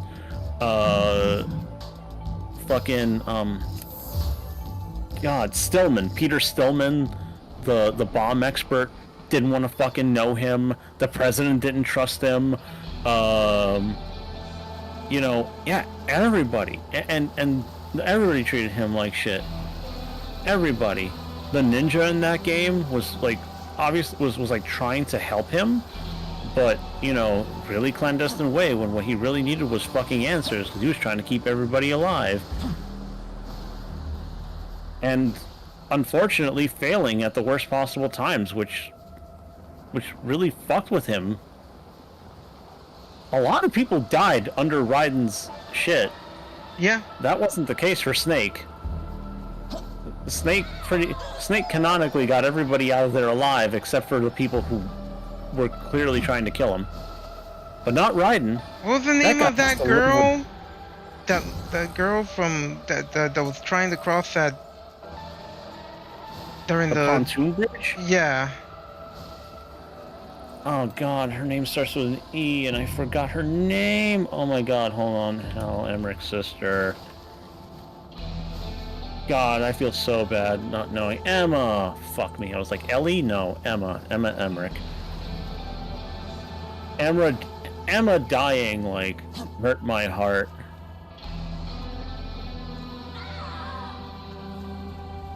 Oh, dang, Rose. I don't remember the game exactly, but I know that she is part of why people don't like Raiden. You see, I don't understand that either.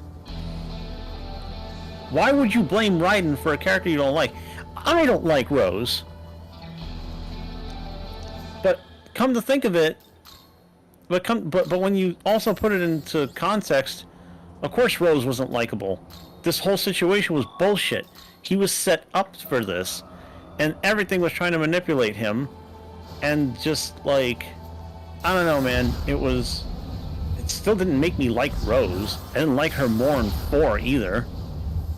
And I don't like what they did to Raiden in 4. I think that was fucked up. It wasn't fair. Actually, the whole shit with Rose and the fucking Colonel is fucked up, man.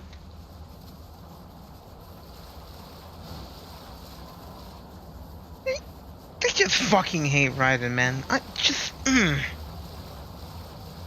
They just... I don't understand.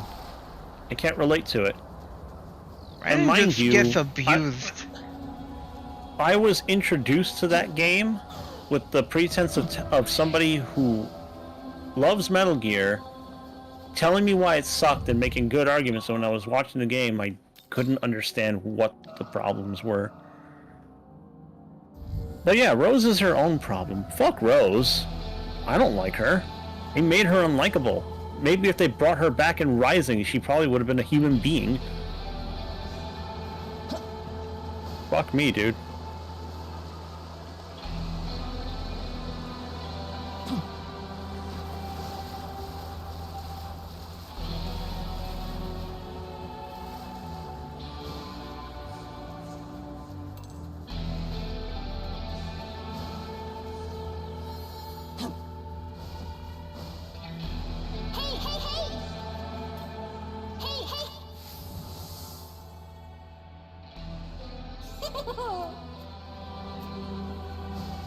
Anyway, I love Metal Gear Solid 2.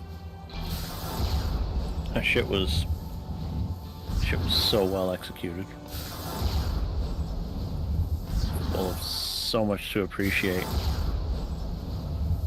I'm pretty sure we never heard about her in Rising. Are they still together? She's still alive. I actually don't remember. Maybe there was like codec conversations I forgot. I don't remember it.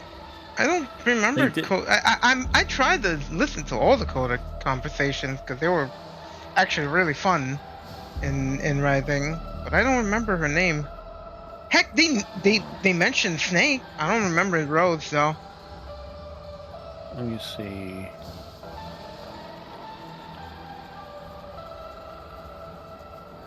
We have Rosemary. I'm gonna just look up in the wiki. What the fuck? Post Guns of the Patriots. There we go. The World Marshal Incident. Yeah, there we go. In general, they were supposed to be supported Ryan's work with the PMSC Maverick Security. Rose and John, also in New Zealand. Raiden. Wait, what?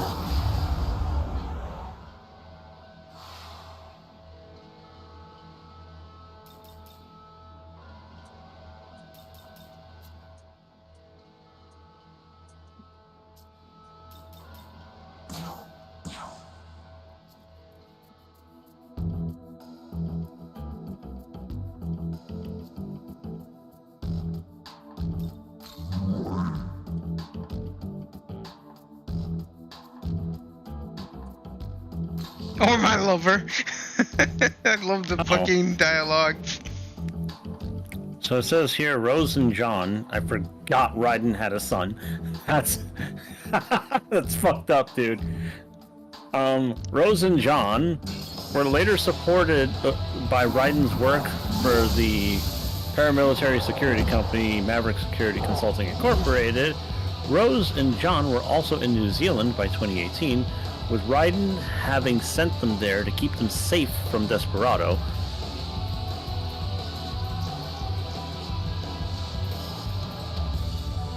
Yeah.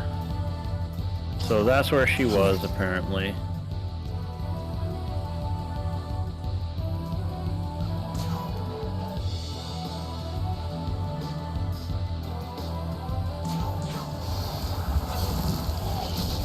And expressed that he was used to play.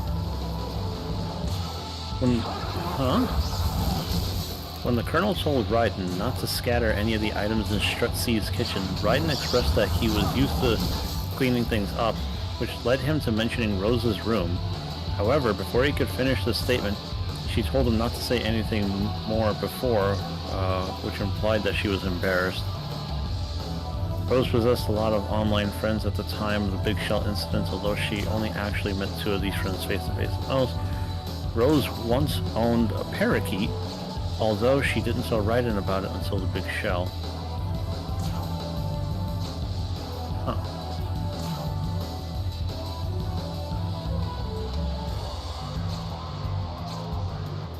By the time of mid to late 2010s, Raiden was able to ingest Rose's cooking, which implied he was able to do so due to him turning his taste sensors off.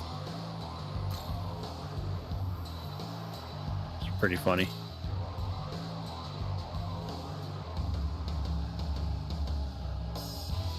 For some reasons... no. Though Raiden...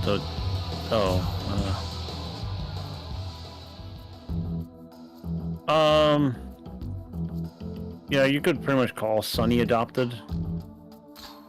Technically, she's got, like, 3 fucking dads. Because she was nabbed by Raiden,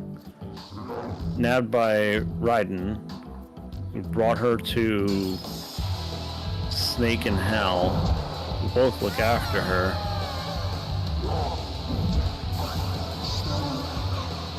Yeah. But yeah, she's alive, and she was alive throughout the whole thing, and... Rosemary, did you know your husband is a god slayer?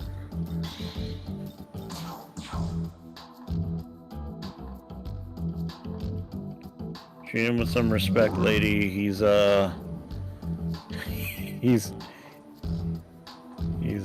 impressive guy. So here's the big question, top or bottom? I got 3 choices, top, bottom, middle. I think Raiden is a top. I'm gonna go with top, let's see. I think Raiden's a top. Oh, vanilla answer, don't waste my time! I'm dead! You son of a bitch! This stupid thing just wouldn't fucking want to join my team. Oh god. Oh god! Dude, I thought you were just talking about Raiden. I didn't know you were talking about the game. I was just talking about Raiden. I went with the answer because it was funny. You know how many times I tried to converse with that fucking demon and he just hated every answer I gave him.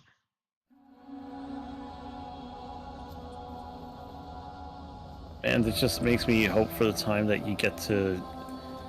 Remember all the fucking... Remember the possibility that a demon could sometimes just beg for their life? Yeah. Like, alright, big stuff. The correct answer, he's a switch? Probably. Sometimes I just want to know that somebody can be in control, you know? I'm so big and everyone's so scared of me, and I.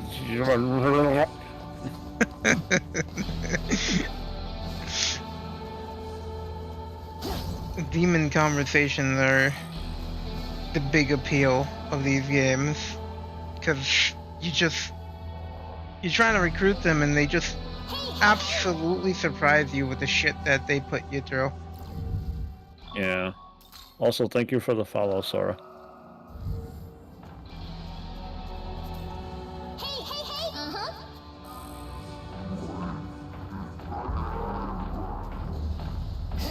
Alright, let's try this shit again.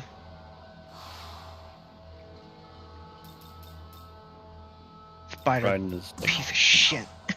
best fucking Metal Gear character. I fucking love him, and he's just the best, man.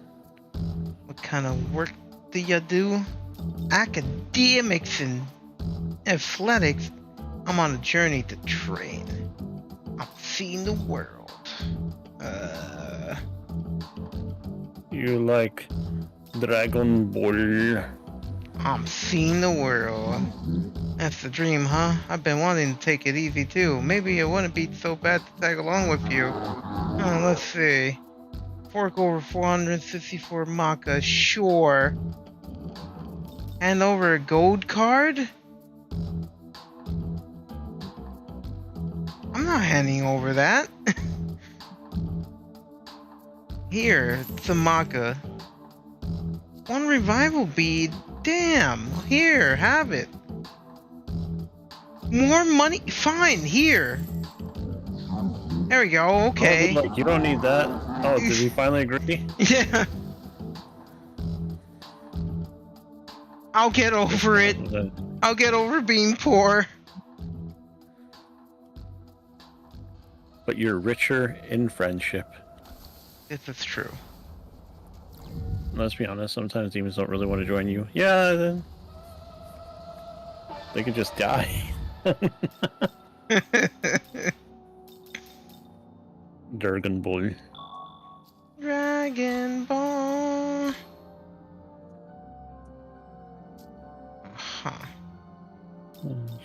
You see, you're the only one for me, and it just tears my ass apart to know that you don't know my name. Even know the name of my band. This one, they'll all be like they wanna hold hands. Cause once I blow, I know that I'll be the man, yeah. Cause I'm my band, my band, my band, my band, my band, my band, my band. Shazam loves me. Boy band in the world. D12. Oh, wait, do I have one of those? Pretty sure I do. Videos want to dance my salsa. My next single is called My Salsa. My salsa, Man, I haven't heard that song in a long fucking time. Dance my salsa makes all the pretty girls want to dance and take off that underpants. My salsa. Where'd everybody go?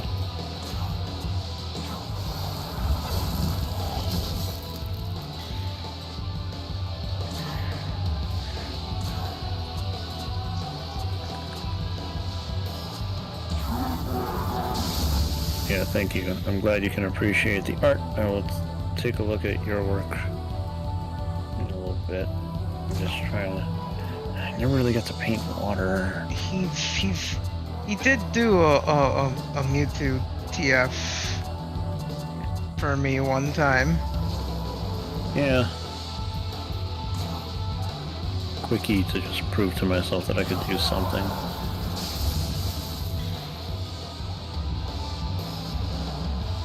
Old-time friend, incredibly skilled and talented.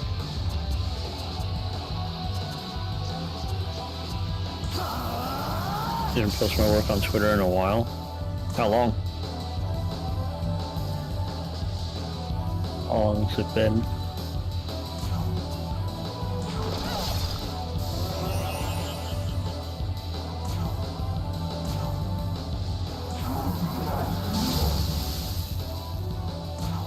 me, my best friend, is very good too. I feel like a lot of my friends are better than me.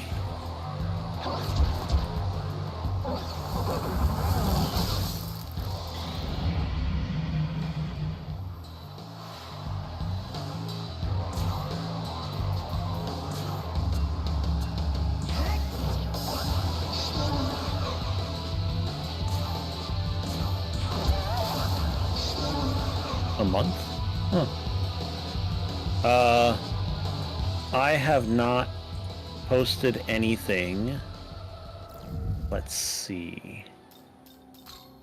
Since March 22nd. You're doing fine. Before this, I had drawn some other stuff, which I cannot show on YouTube. And then I was entertaining myself by doing little Sonic versions of my friend's Sonos. Which I is haven't drawn very a Sonic fun. character in ages. It does lead to my work immediately.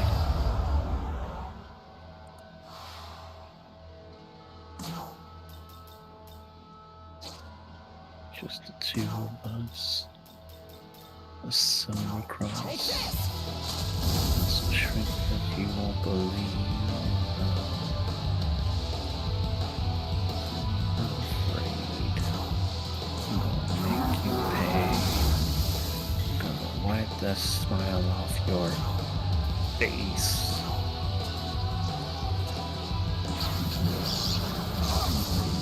Oh, you fucking jerk. Some good old Our Lady peace. Yeah. And looking at some of your friends' stuff there. And Nice. also seeing that you're apparently native French speaking. Is that like European French or fucking Quebecois French? Some people act like they're the same thing, and a bunch of other people will say, no, no.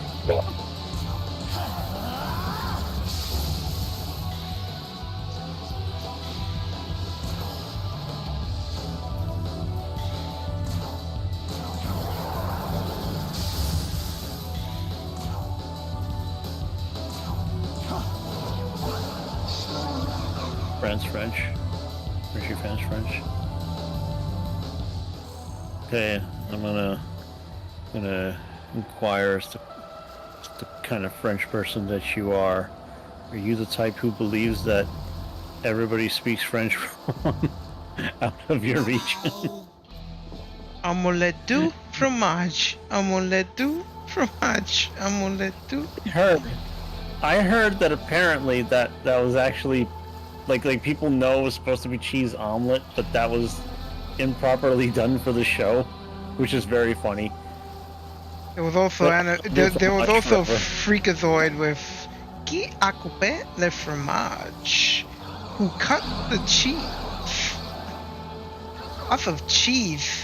What is it about the cheese? Fart jokes, and fromage is just a very funny word. And I know I'm saying it really, really funny to the native French speakers. Fromage. Fromage. At least Freakazoid said it correctly compared to Dexter, which Oh, is nice. wow. That's fun to know. But that recording will live forever in my brain. Just the way it cuts and repeats.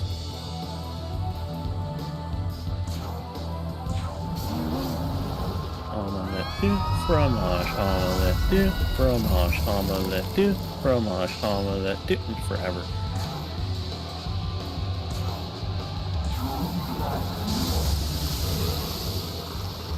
But yeah, the reason I asked that question, it's mostly in jest because I remember seeing this stand-up comedy by somebody who had been living in France for a long time and learned to speak the language, and I mean, he sounded French as fuck to me, but he apparently always caught shit for his accents.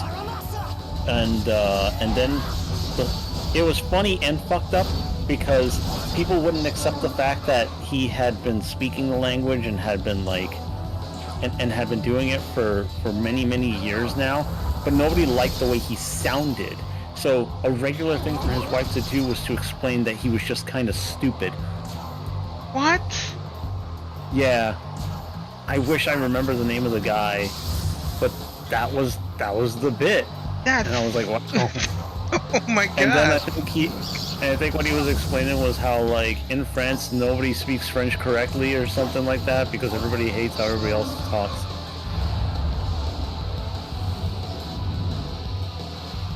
Dexter one is very cult here too. That's lovely. I like knowing. Just walk around robotically regurgitating that shit.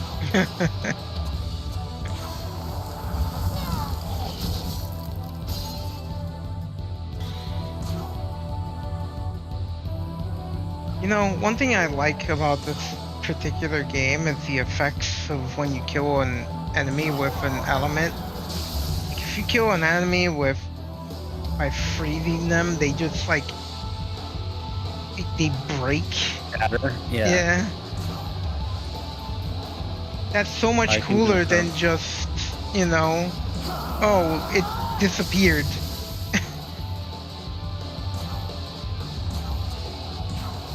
I can confirm that people can't really talk French either.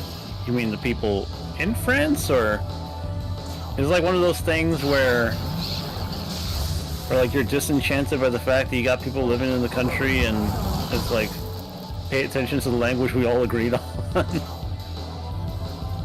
France have fascination. Well, what kind of fascination? Is it a grim fascination? Is it like is it the kind of fascination that's born of like mockery? I don't know, because if I have to tell people I'm from the United States when I go to other places, I'll probably be treated like total garbage. Apparently in France too, because I have a friend who's been to France, and it was like, I think they were treating these people very poorly because they were from the States, but because he has European citizenship, they gave him like the regular good, proper treatment, which I'm just like, damn, fucked up.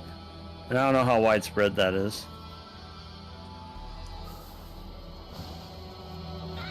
People in France, it's a case of, oh, we understand each other, it's fine, no need to pay attention to how we say it. Yeah, French people treat visitors badly overall. If they don't like tourists, I can understand that. I have a reasonable contempt for tourists. I say reasonable because I would like to treat these people with respect. You know, you can tell when people are trying.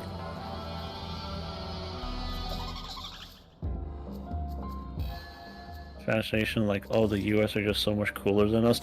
Bullshit. No, I don't believe that. You have to prove that to me. I don't know. Not in a million fucking years. Oh, the people from the States are so much cooler. No way. I don't believe it. I don't fucking believe it. Ben, do you know you have an empty space on your team? Yes. Because it just recently died. That's why I'm kinda in the party menu. You know, you got a spot in there, yeah. Fucking dead. Oh, I'm sorry. Too soon? No, too stupid. Get out of my way. Dude, have you seen the Avengers? And you have the Avengers in the U.S. What do we have? Fuck the Avengers. Fuck the Avengers. Man, I know that U.S. like media has infected like nearly every corner of the world and everything, but I really like seeing foreign media because I wish there was more I could say. But like oh man, what was I'm trying to remember. What was a French film I seen somewhat recently that was just like, damn, this is fucking awesome. Now, if I can remember it, I'll fucking tell you. I think Persepolis is also a French animated film. That film is beautiful, man. I'll look that up. There is some incredible stuff from other places that just Damn.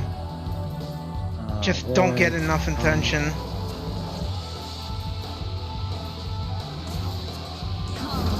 Go. Yeah, Persepolis. Made by companies in France and Iran. Didn't know, like, that's awesome, man. But Persepolis is a beautiful fucking film.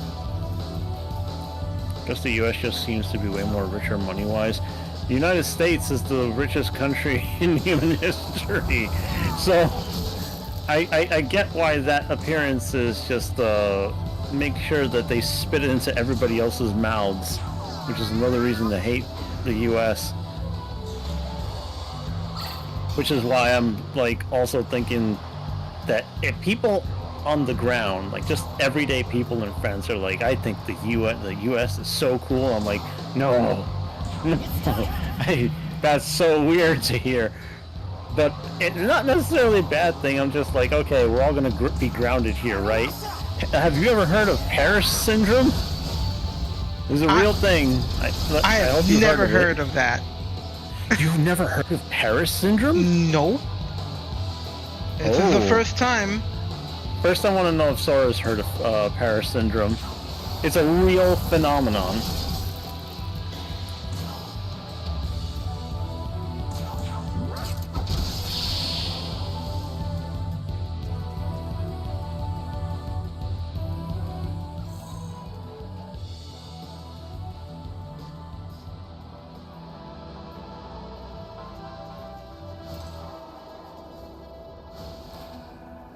You know about it mostly from Japan tours. Yeah, like when I look it up, it's framed as like Japan, like Japanese French Japanese syndrome or something like that. Yeah, that's what it's saying. But generally speaking, Paris syndrome is called that because there have been people who have had this inflated idea of what visiting Paris is supposed to be like, and what they're taught to believe and expect is so fucking different from what the reality is that those people become psychologically harmed. What? Yeah, there we go. Paris syndrome is often defined as a state of severe culture shock, physical and psychological conditions when Paris syndrome physical and psychological conditions when Paris fails to live up to expectations that have been known to include hallucinations, a rapid heart rate, dizziness, and nausea. What? So just imagine, you're like, oh man, I can't wait to go to Paris. It's gonna be fucking awesome. And you get there, you're like, no, it's all along. You know, that. What? It's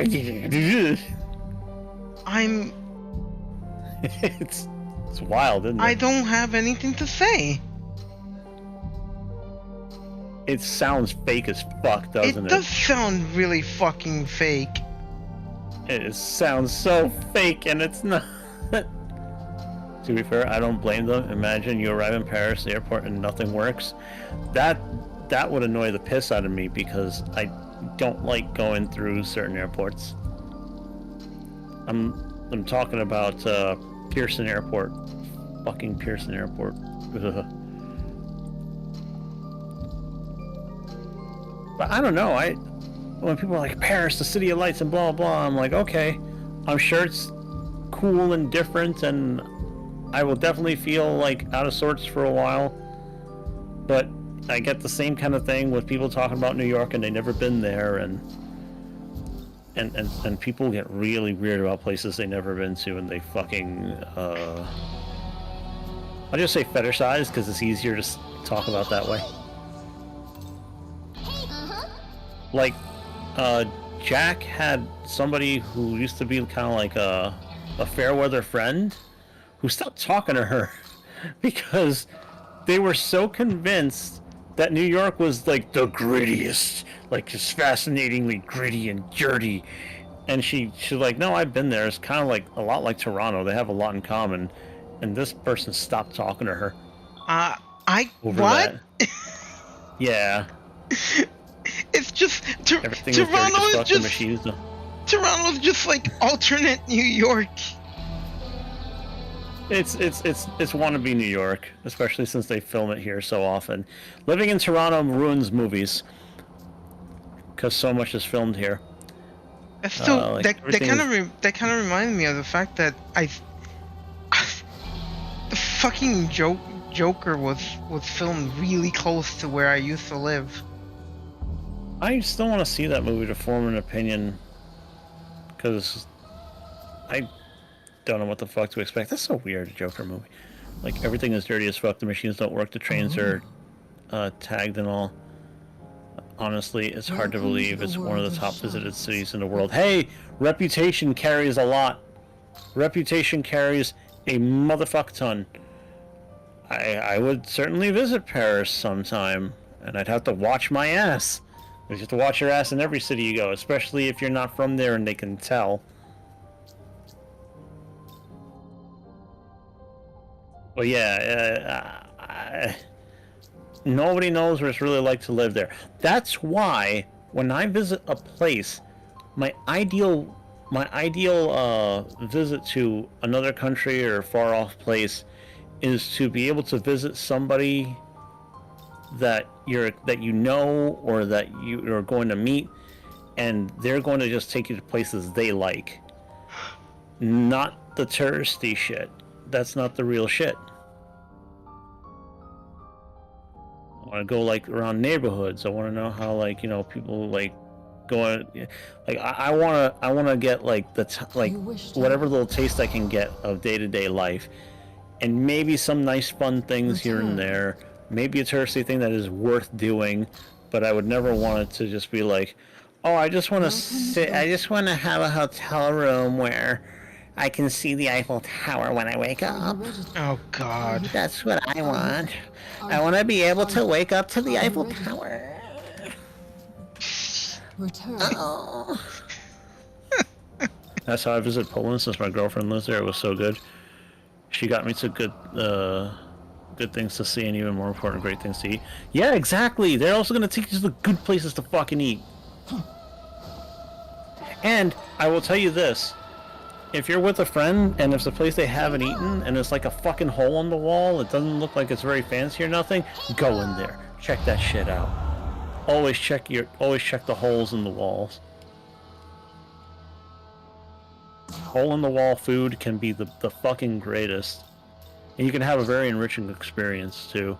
Like the time that I first went into this one fucking place to try the pizza, and I couldn't even see the name of the fucking pizza place, but I know where it is, and the guy in there was cool, and I talked to him about like differences between like fucking Montreal pizza and like, stuff I'm used to, and it's that's how you do it.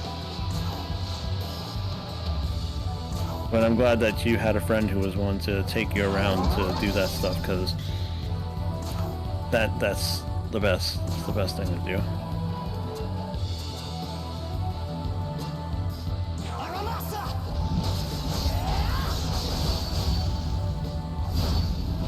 Like, man, I'll go to the McDonald's, but only if it's like the thing we need now, or just to like satiate the curiosity of what's McDonald's like here.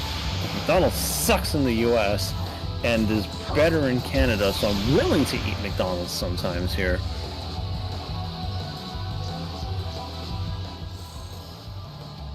But otherwise, I want to go eat at like Jerk King and shit like that, and other places. Oh, these should be way better.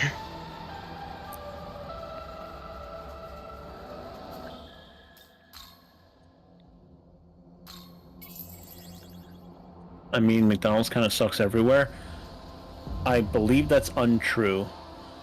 You could make an argument for fast food being generally bad, which is fine. You know, fast food is meant to not necessarily blow minds as much as it is to satisfy certain cravings. and some of those experiences are better than others. But McDonald's does not suck everywhere. I'm telling you. Like, it's... I'm telling you, it's been a recognized experience, and this is just between New York and fucking Toronto. I would consider McDonald's a reasonable option, but in New York, I am avoiding McDonald's.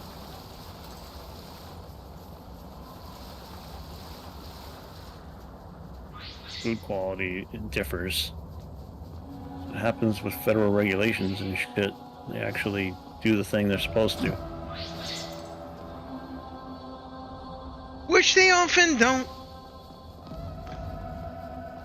No, it's not that they don't. It's just that it's... How do I put it? It's because what you're allowed to get away with is different in Canada. So they really do demand a higher quality of food. So it shows in the McDonald's shit even. And that's good. Or I guess I was mostly thinking on an ethical question.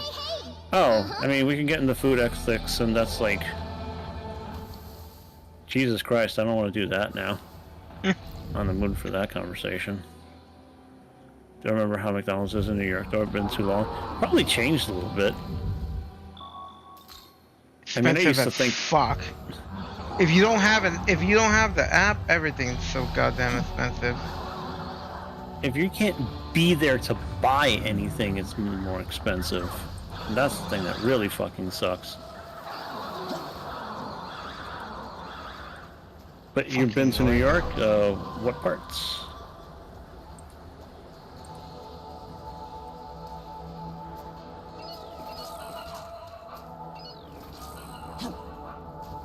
Oh, shit.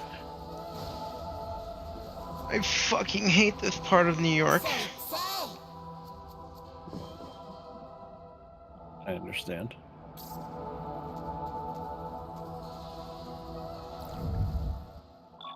Free from mortality, tied to our own deadline. Stop. We ain't in here. We ain't in here. We ain't in here. We ain't in here. From dust we were created, to dust we will return. Dust we were created, to dust we will return. To dust. Fucking song. Oh yeah, this side quest about having to choose between her and the other one. I remember choosing Lehman for several reasons, mainly because I didn't have a dark a dark demon. I forgot what I chose.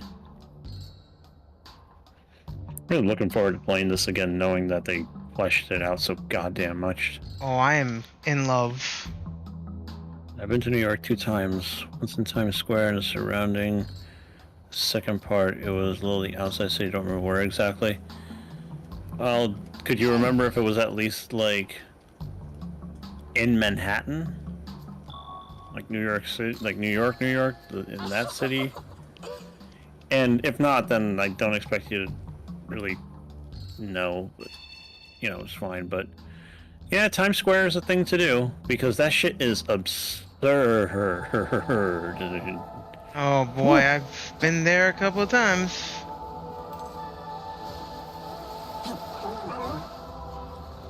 It's one of those touristy things that I think is worth doing, but you gotta go with somebody who lives there, because it's like a... Times Square is bombastic enough that it's a bit like a theme park to walk through. It's a bit like that, just a little bit. Like walking through the stores is an experience. Probably don't buy anything, but walk inside of them. Too bad Toys R Us is gone though. That shit was magnificent. I mean, it's kind of around if I remember, but only in like, I forget what store. No, like you don't get to fucking go to the Toys R Us in Times Square anymore. It's not a thing anymore. Oh yeah, that. Yeah. Damn. That was magnificent. I miss it. I miss it because of all the station N64s and God, so many things. I remember the fucking Ferris wheel that was inside of it. Sheesh.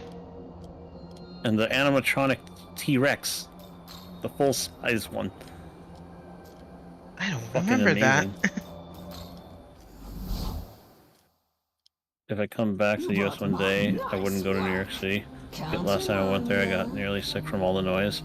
Though maybe I would make an exception for the Nintendo and Pokemon store. You can't handle the noise? I'm actually... Need any God, where the fuck do you live? taken off? If your city is quieter than New York, I'll be like, yeah, look how peaceful. As long as the animatronic doesn't try to kill you. FNAF stuff. No. I don't. Besides, it didn't look all creepy. It was just a dinosaur. Big dinosaur. It's cool. I don't miss the noise in my area where I used to live. Well, Was just too much. I can imagine.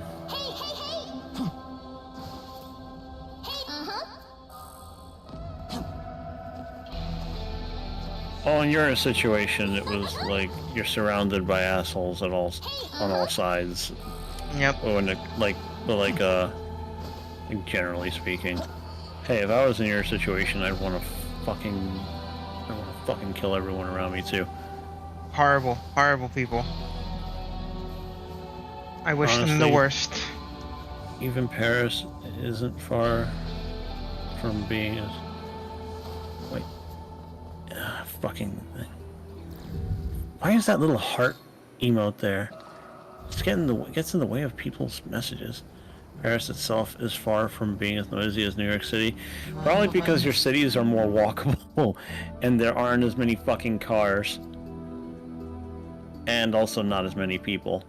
I'm sure Paris is huge, but... Okay, let me put it to you this way. I think Toronto is very cute. It's very big, but I'm just like, aw, look at how close all these neighborhoods are to each other. You mean I can walk 30 minutes from here to here? That's adorable.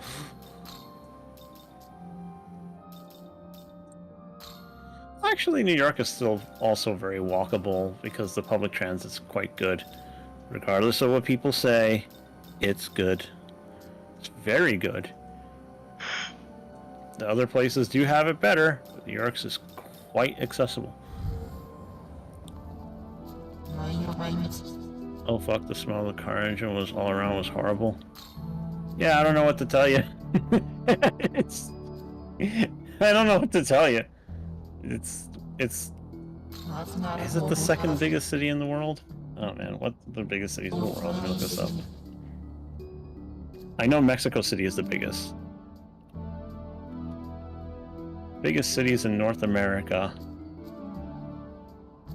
Okay, so yeah, New York is the second biggest city in North America. Toronto is the fourth largest. And I'm like, aw, Toronto, you're so tiny. These are the biggest cities in the world. Let's see, what do we got?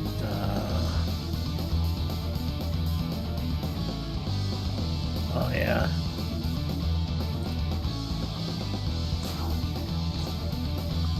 Let's see, biggest cities. Guangzhou, China. Biggest city in the world. This is all by population, so Guangzhou, China. Tokyo, then Shanghai, then Delhi. Wow, the fact that Delhi would be smaller somehow by population. Jakarta, Manila, Mumbai, Mexico City at number 8, Seoul, Cairo, Dhaka, Sao Paulo. New York City is the 13th largest city. That's 13 out of 25 on this list by population, so... Damn. And it outranks Los Angeles by a lot, too, because there's a bunch of cities between them. Oh, New York is bigger in population than Beijing. And Bangkok. Damn. And Osaka. Huh. Here. Interesting.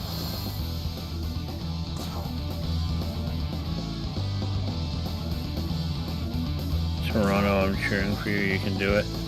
Toronto constantly builds a bunch of shit and nobody can live in the fucking new houses they build. Toronto is very fucked right now. Housing crisis. Housing crisis, housing crisis. It's ridiculous here. And I am incredibly lucky to be in the position that I'm in. It's tenuous, but better than some.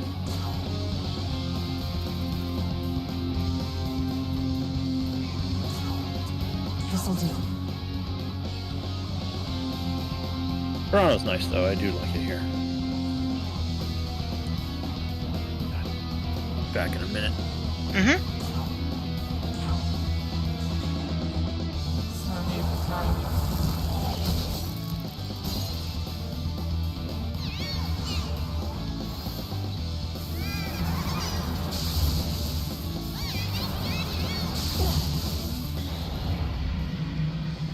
Oh god, these little bastards.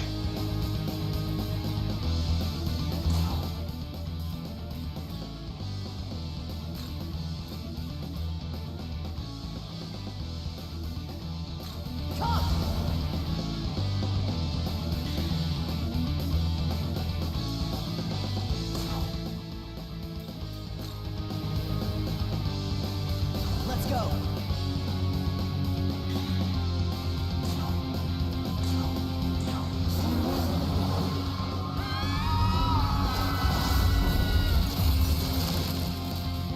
Okay, I'm back. Welcome back.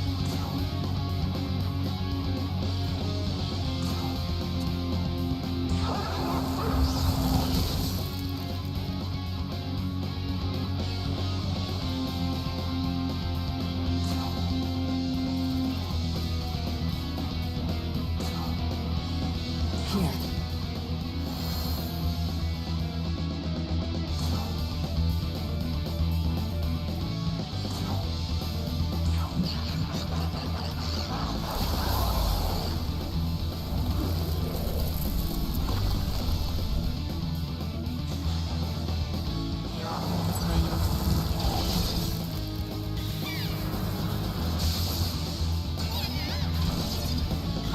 Oh my god, you fucking assholes.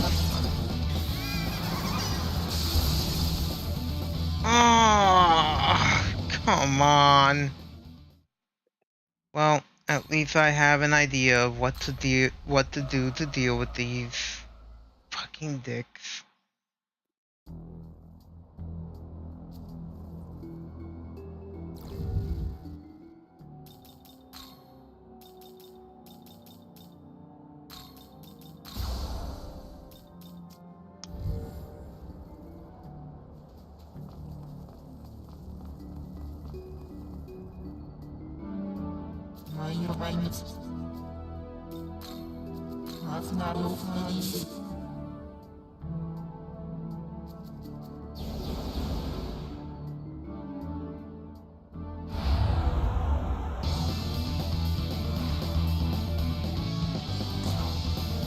Gotta take out those goddamn pot bastards. Take this.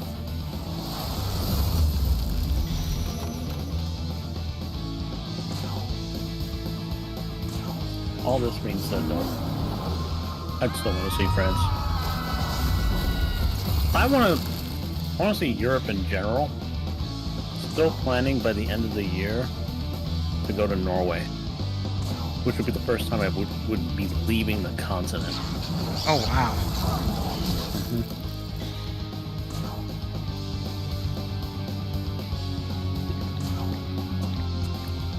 But yeah, I'd like to see like European cities and like go around and all that shit. I'll flash my Canadian passport so people won't treat me as poorly. Take this!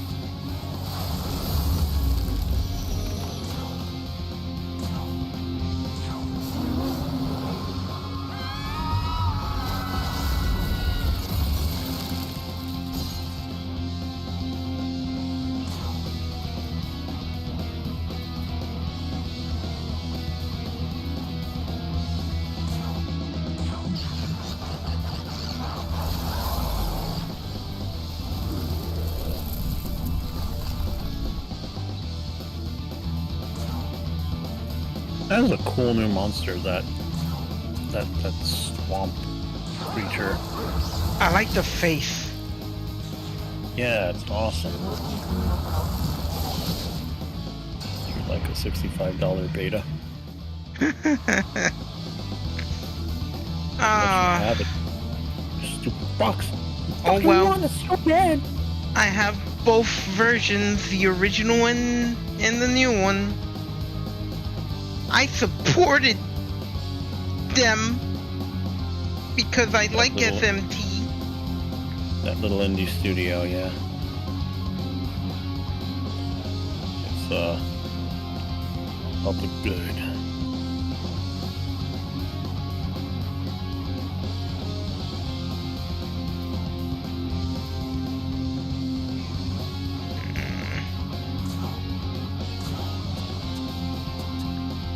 Take this!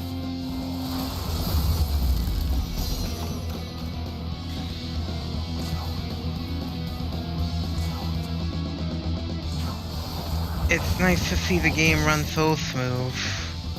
And it still looks so good after all of these years. They did a really good job with the models because it almost doesn't look dated.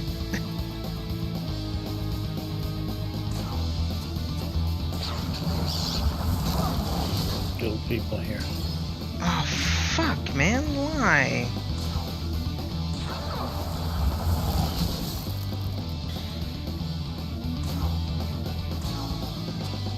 Take this!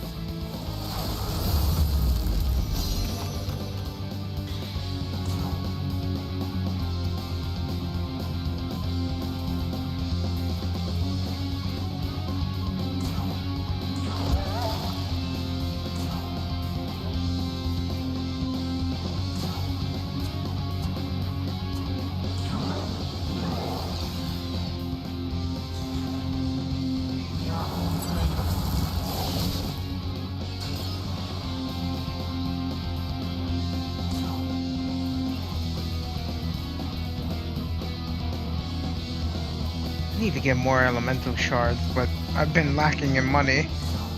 Take this! Yeah, I can see that.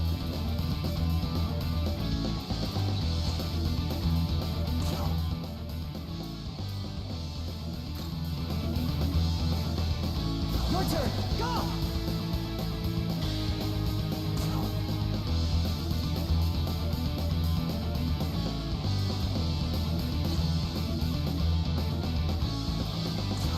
Mm,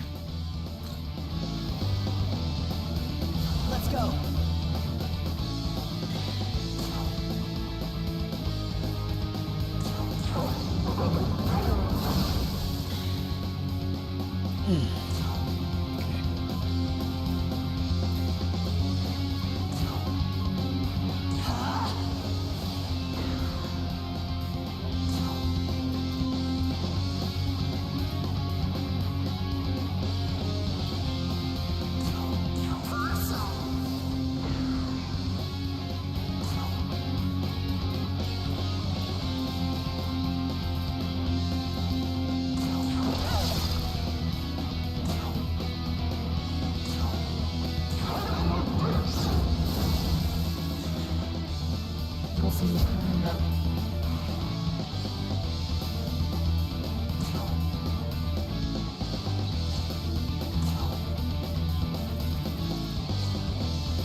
Aramasa!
Watch this.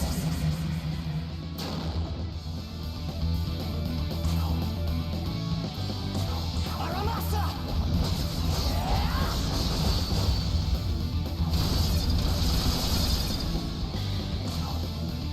Just die.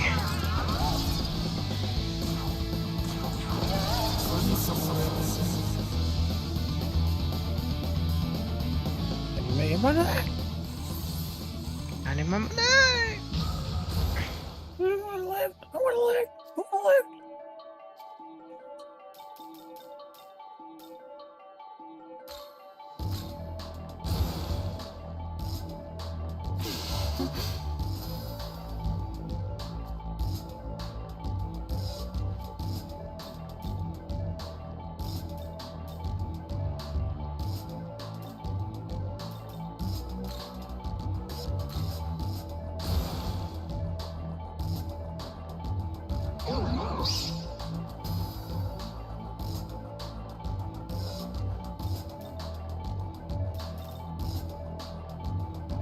Congrats, you are so. Random foes. I don't really like the idea of random foes.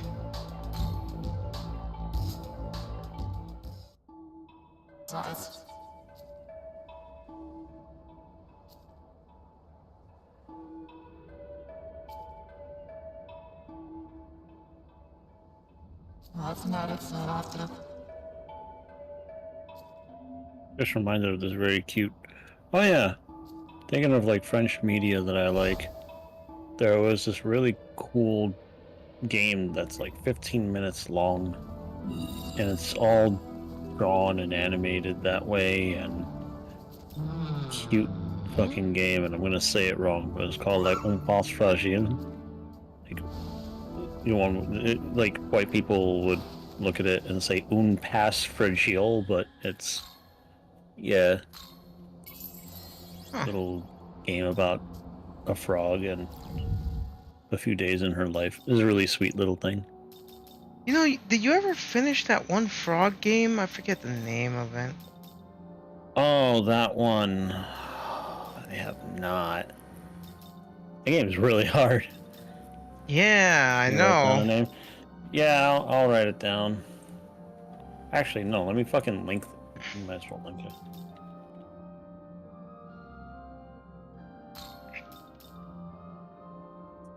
Yeah, I'll just link the Steam.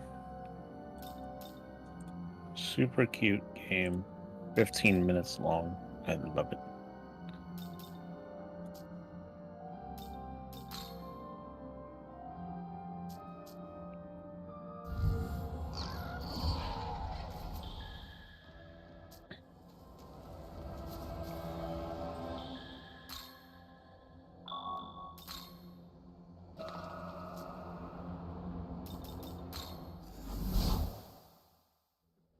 Welcome to the world.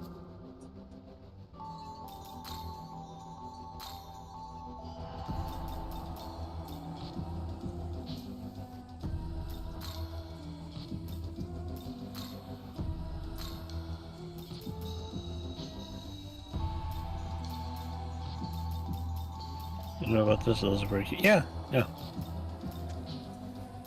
My friends show me frog things. That's one of them. Yeah, the game actually is like 15 minutes long, but I'm glad I played it. Return.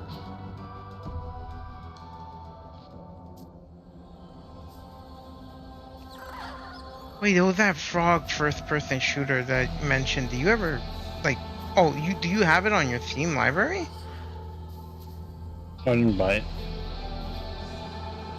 The Metroidvania one? Mm-hmm.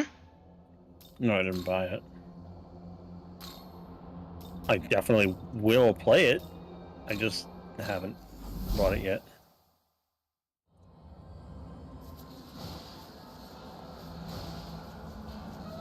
Game made by students, apparently. Game costs. Yeah. It's a student project. It's so cute. It's so sweet. It's a sweet little game. I say give your fucking €2 to it. Everybody give the €2 for it. Heroes, Feel the love. heroes. Hey,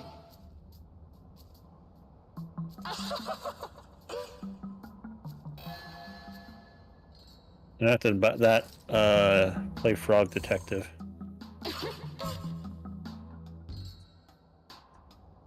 Love that game. It's made of love. It's good to love games that are made of love.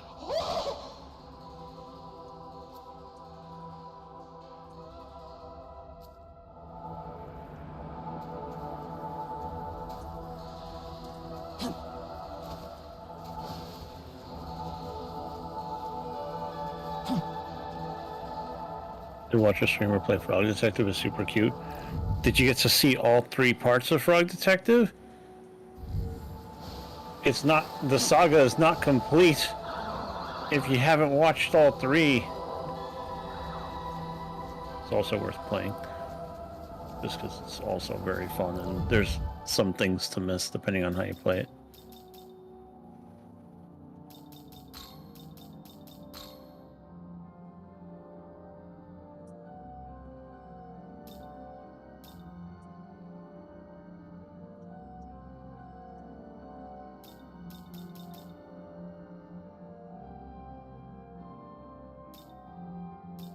Watch. God, how do I get rid of that fucking emote thing? Why is it in the corner?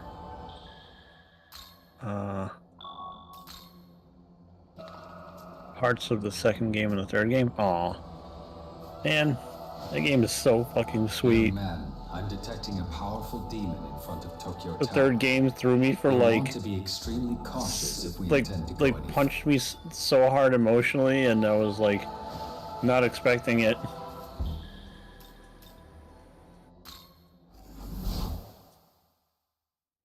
One of the sweetest games ever. And very funny. And also is very anti-cop. Looking to buy. say thanks. I think the water is looking okay. I was overthinking it, so now I think it's turning out a little better. Yeah, I think it's looking pretty good. I hope I'm correct about needing those those dark dampeners. Let's see, let's tackle that goddamn first boss. Pretty sure I'm prepared. Don't have my goddamn Magatsuki bar all raised up or whatever. I don't feel like attacking random enemies just to get it up there. Depends on how much the boss is gonna fuck with you, of course. We'll see.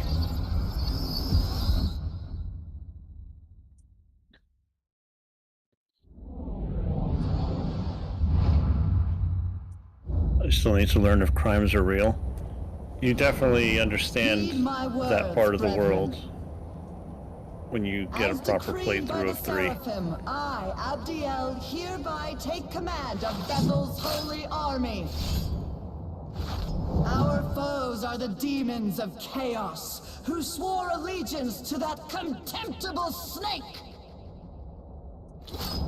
Yet fear not, we are all blessed with the Oh, yeah, divine I protection watched that, of God believe it or not. himself. I will never Warriors from far and ever be wide, bored of hear me seeing now. people make videos about this shit. Strike them It's down in the always so name of grimly honor. fascinating. I And just infuriating. Will find can't. their deliverance by I our can't. blades. Their arguments is so shitty, and then they make such horrid jokes. I was cringing at the whole Gabo bullshit. They're so insecure. They are so God is so- incredibly insecure. God is so fragile in their eyes. We can't do this to God. The god you cravenly revere is dead.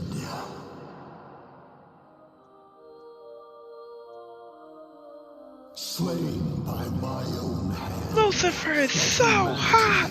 Might finally live unbound from their chains. Vile serpent, your lies mean nothing. I speak I'm glad the game got voice acting. God damn. ascended the Pillar Imperial, the throne of God. As an angel, you know what this means. God, Lucifer's huge compared to everybody. Fucking awesome. Such uncouth behavior from my former brethren.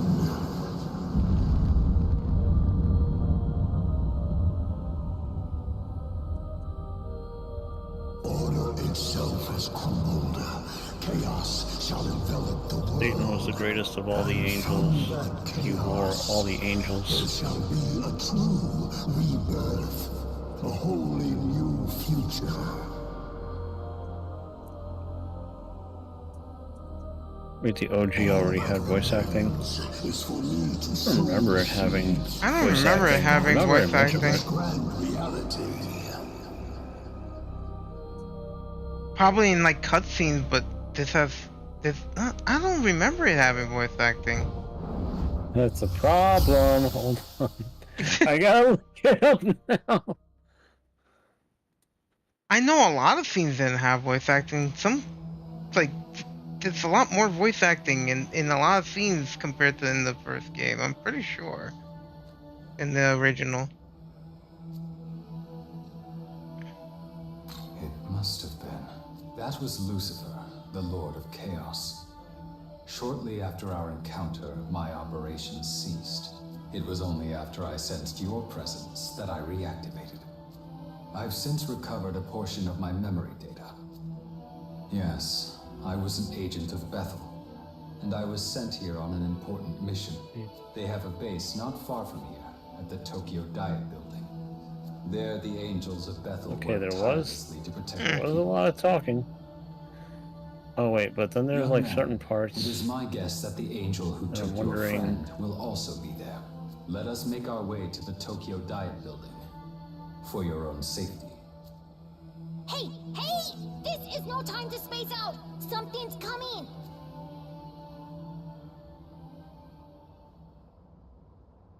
Oh, whatever. I don't Eh. know. I can enjoy it like it's brand new. Because Yeah, it is brand new in my head. I think I wasn't able to internalize it as much because I fucking kept worrying about it crashing.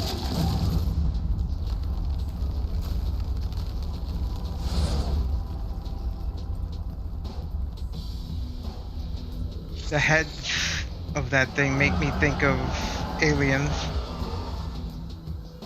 Yeah, because they got the flat human teeth. Also the shape of the head. Yeah. Alright, I remember your gimmick being very annoying. Like, after like, if you see a charge after like 2 turns, you have to be prepared for a big attack, a big fuck you attack. My allegiance isn't complicated. I'm in a team that has Dami mommies. Ah. Dummy, mommy. I would argue that the angels have the dommiest of mommies, for you are to follow the will of God, or else. That is what they do. They may not all be as fun to look at if they're not biblically accurate, but you know.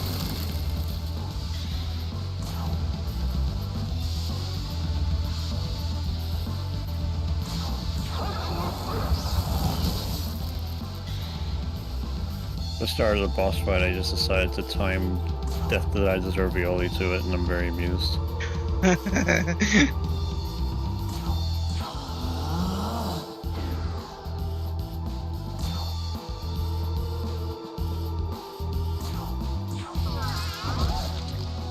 Here are all the debuffs I put on it.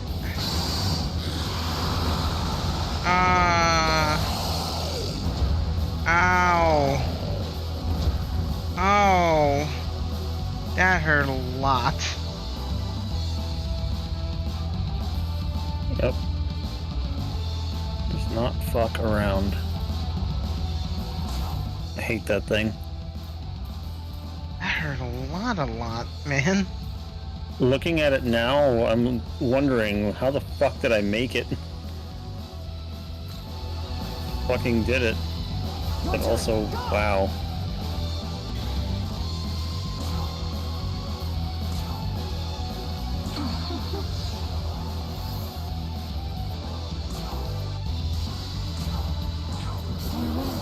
Mind you, I'm playing on hard mode, but you know,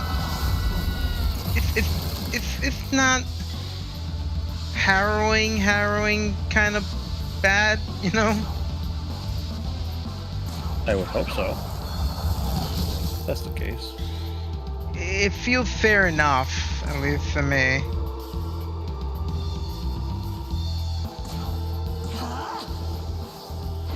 It's the Debuff kind that of mode bastard. that makes you respect the encounters. Yep. Apparently God is dead, so should we still listen to his words? No. If there ever was a God.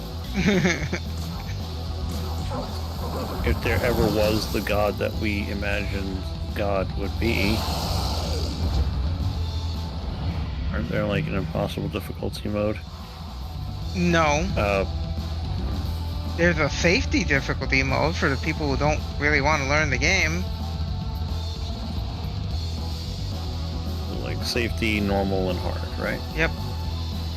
Yeah. Really fucking cool design. Yeah, I love it. I think this is the part where he does his fuck you attack. Like that's a dark type attack that you need to defend against. Yeah. I'm just gonna put the dampener. God damn it. I can't speak anymore. I'm sorry. It's just been so hard.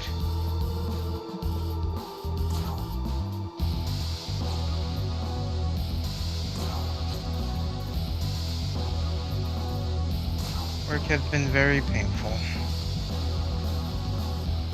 I understand.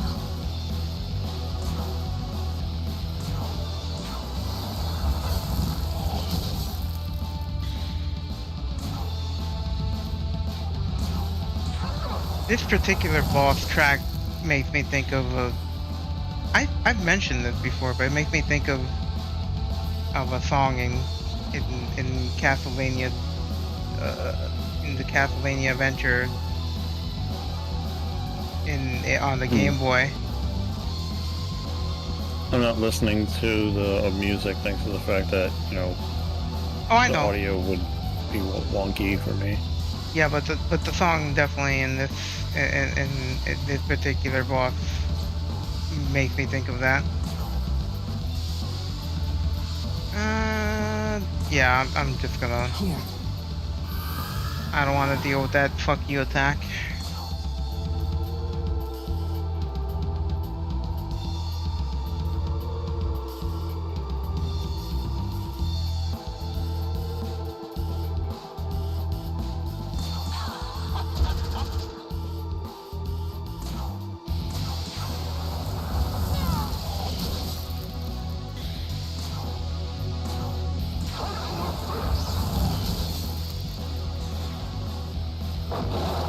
There it is. Blocked. Get fucked, you idiot.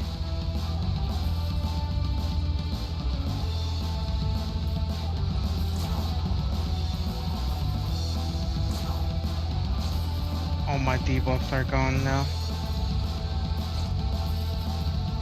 I know what I'll do.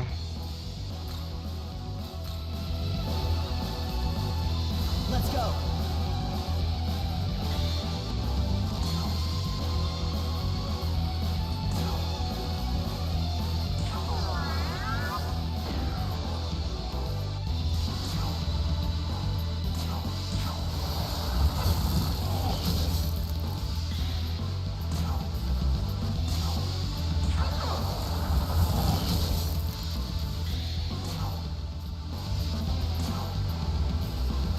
not really attacking too much with the main character.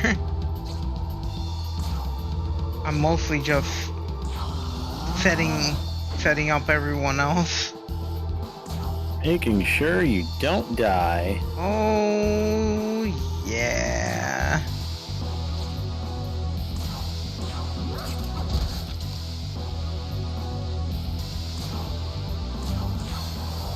Really, Mermaid and Izumi is the one. They're doing the work. That's right. I remember in my fight too. She was fucking pivotal. Yep. Ow. Oh, you're doing it again already? Damn. That was really fast. That's really fast. It was not an easy fight for me.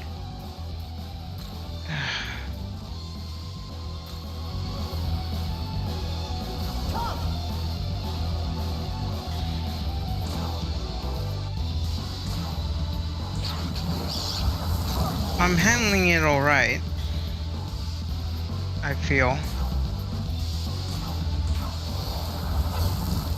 No major deaths or setbacks, not yet.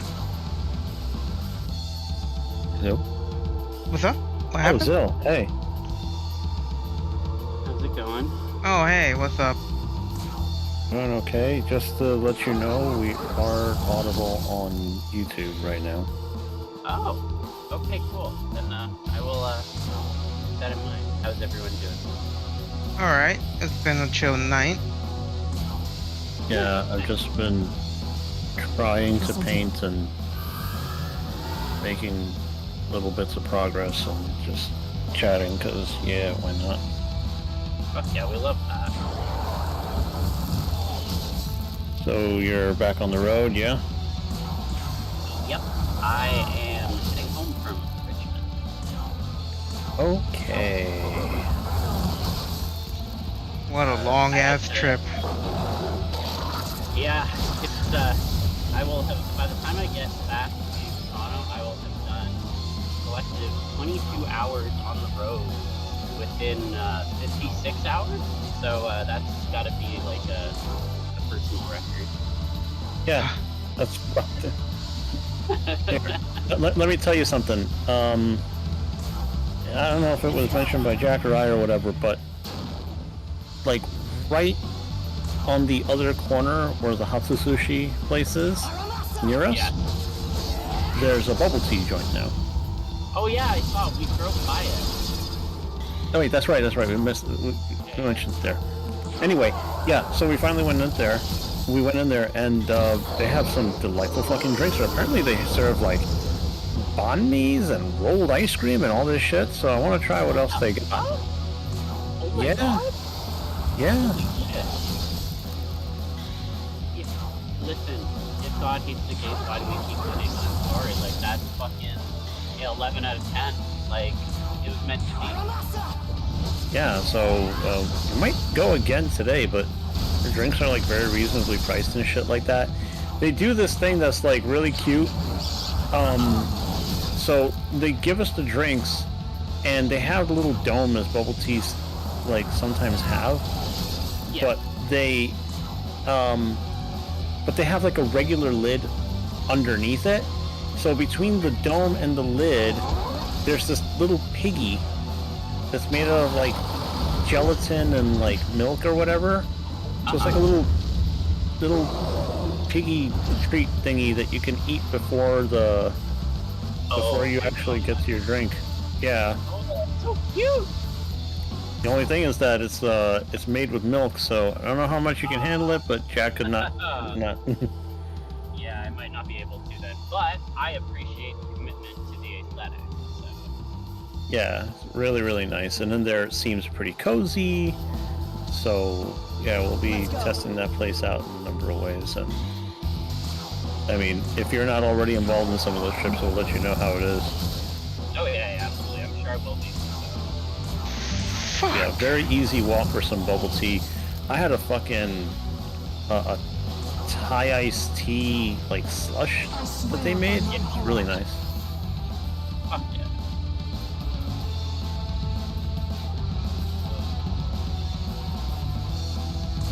Yeah, compliments June month nicely. Oh God, June month. We're Once still again, in June month. It's still June month. We have only entered the second half of June month. Okay. God. So much more June month to still go around. You know. Yeah, absolutely. I'm grateful for June month. Wow, you really want to kill me? Okay. Well, too bad, I guess. 'Cause it's not gonna matter. Also, Steph's birthday today. Yeah, I just recorded a message that I sent to her. I thought I was going to be able to keep it together, and then I didn't. So, anyways, I came on the call right after that, and I was like, hello! Okie dokie. So yeah, it's Steph's birthday. And for anyone who can hear this on YouTube, Steph is the best person ever, so please wish her a happy birthday. Yeah. Yeah.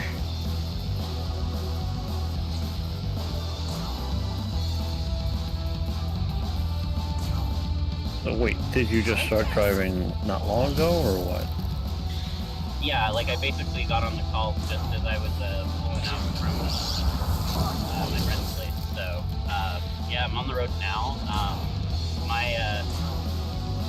My little treat to myself, if that's what I'll call it, is I'm gonna meet a friend for breakfast at 9:05 in Maryland.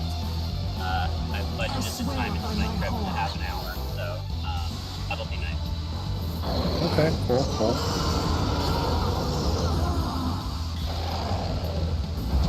Hope it's good. Do you know where you guys are gonna eat? What? Oh yeah. No, I know where we're gonna eat. Oh my Ahead of time. fucking God! That was my entire team. Oh no. I hate this boss so much. I fucking hate it. Wow. Yep. Mm-hmm. No. Welcome back to Shin Megami Tensei. God damn.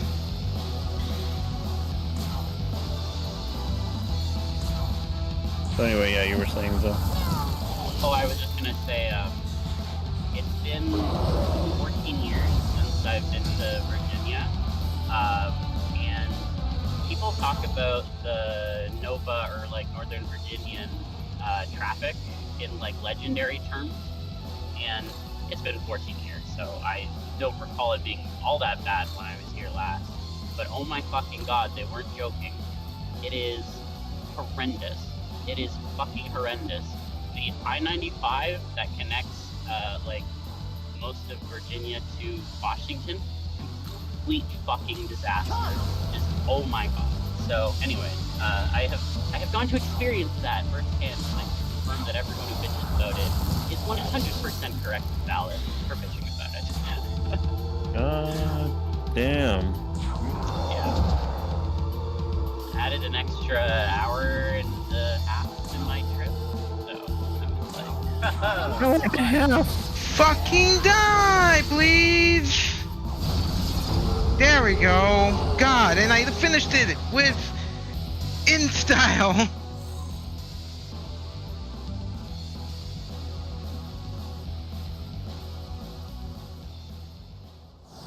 I love me a good turn-based RPG. Wow, you're pretty strong, huh? You totally are strong. and Atlas like to Seriously, deliver. I can't So believe you actually beat the tower. Perfect song for right now.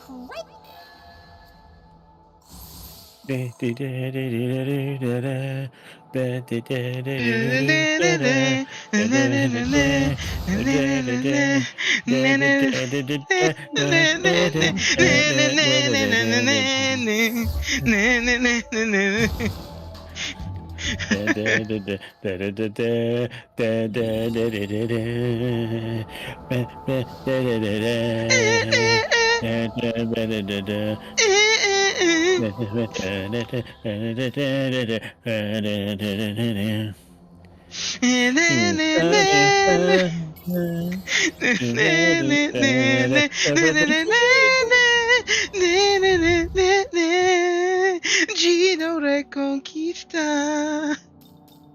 That's right. It is the most uplifting Gundam intro in history. Fuck yeah.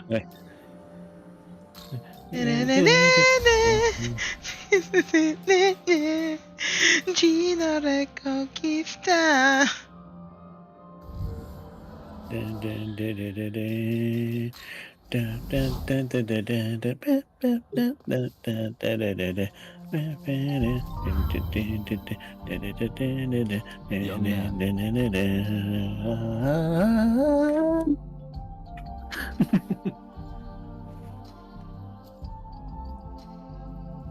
Yes.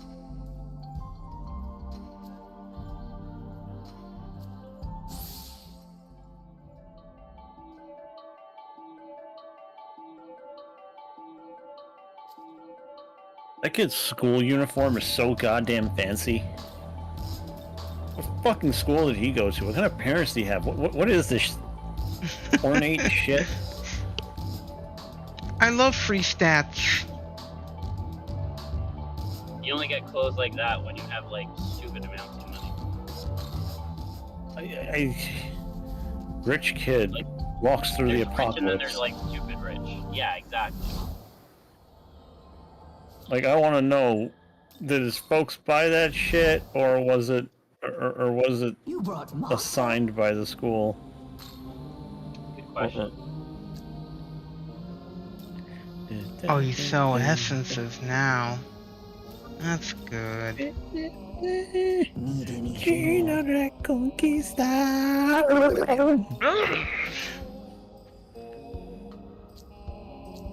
Need anything? Perchance bring more.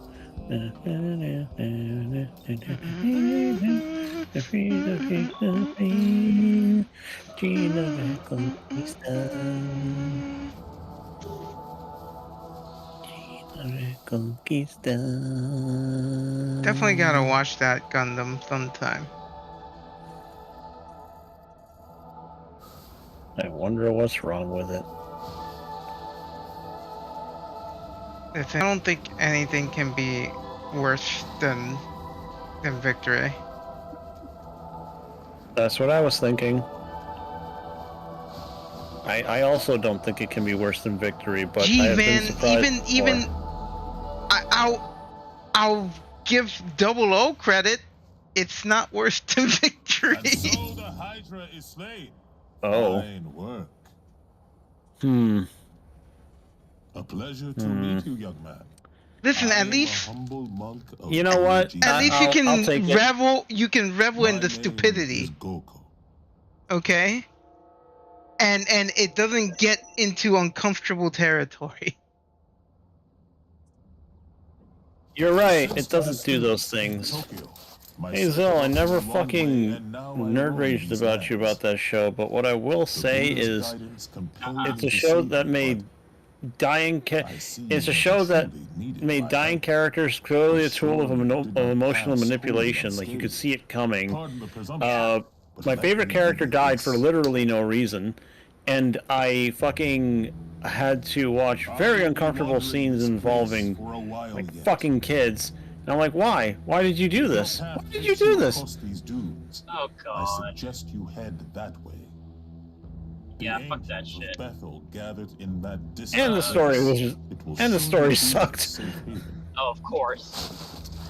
Because they had to, For check now, off all the farewell. boxes for being May absolute our trash, paths under the Buddha's gaze. I didn't even know they cross made again boxes one for the day. shit they checked off. Oh, they do, because they got a shit in all of them. That show just infuriates me from the really shitty fucking subs to the really shitty events that make no just Oh, wait, that's right. Zil, that show was never localized in the United States. It has no official English dub. So what I had to watch was some fucking dirtbag's shitty dub. And you could tell it was shitty. And at one point, they like obviously stuck in some joke that had nothing to do with the show. So it was like that was my only experience of it, on top of it still sucking. Because it's not like the dub made the story unintelligible. The story did that on its own. Yep. Oh my god. Just tell them about how they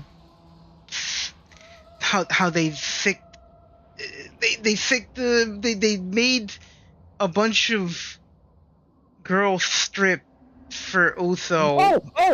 Oh, shut up. They fucking, there's this fucking character that goes absolutely insane, who used to be your friend. Okay. I genuinely don't understand why her motivation shifted to the other side, and she gets obsessed with trying to kill the main pilot.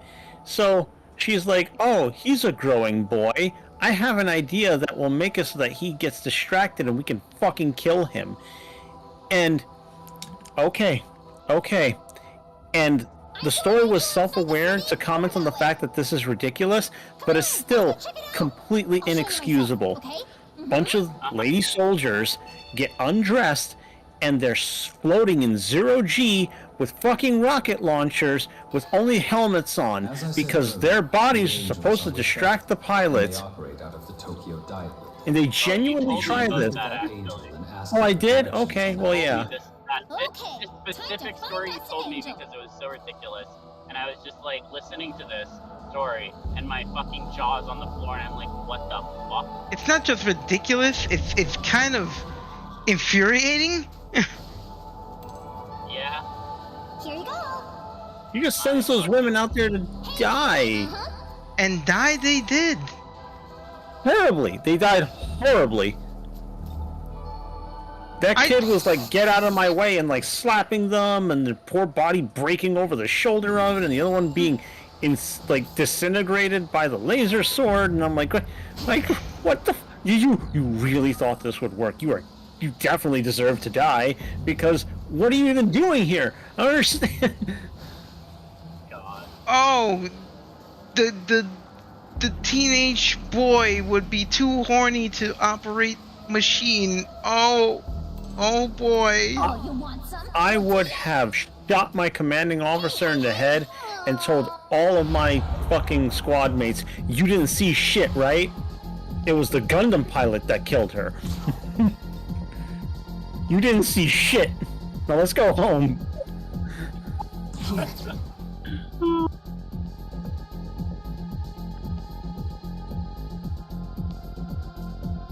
God, what was her name now? It was like Katagina. Katagina. Commander Katagina was killed in action by the Gundam pilot. Yep, that's exactly what happened. Yep. I am alive and with clothing. Too bad she's dead, though. Oh god. I don't understand her. She was like sympathetic to your cause, and she was all like whatever with the kid, and then I don't understand. It was just convoluted bullshit. It wasn't even convoluted. I just don't understand. Sorry, I paid convoluted is the wrong attention. word. Contrived. It was all contrived bullshit. Yeah, I'll take that one. And they just did it for the drama. That was really bad drama. Oh my Incredibly god, the bad. first few episodes are unbearable. And I really didn't know if she wanted to fight him or fuck him, despite him being like Oh 11. my god, don't even get there. Remember the fucking bathtub scene? That scene? Yes, I knew you would say that. That was really fucking weird. God, I hate that show. I hate that fucking show. God, man, you know... There was the bath scene, the little girl that got... Why did they have to make the scene where the little girl woke up to go to the bathroom and ended up taking a squat in the fucking hallway, and the enemy commander, being a spy, being like, "Whoa, kid, don't go pissing in the hall. Where are you going?" Like, why? None of this makes any sense. I saw her squat, and they animated her, like, pulling her pants down, and I'm like, go. No wonder this is never going to be localized. Yeah, no kidding. That show almost killed Gundam. I know you're like, of course, but you know how there's like plenty of franchises that have like a really bad show and it's just like, oh well, it's a blip on the radar. No, that one almost did it. Yeah, no, I believe it. And boy, have they aired some dumb shit. Yep. Yeah, space Nazis. Man, have you heard of a man named Adolf Hitler, Commander? Oh my god. He was a great military mind.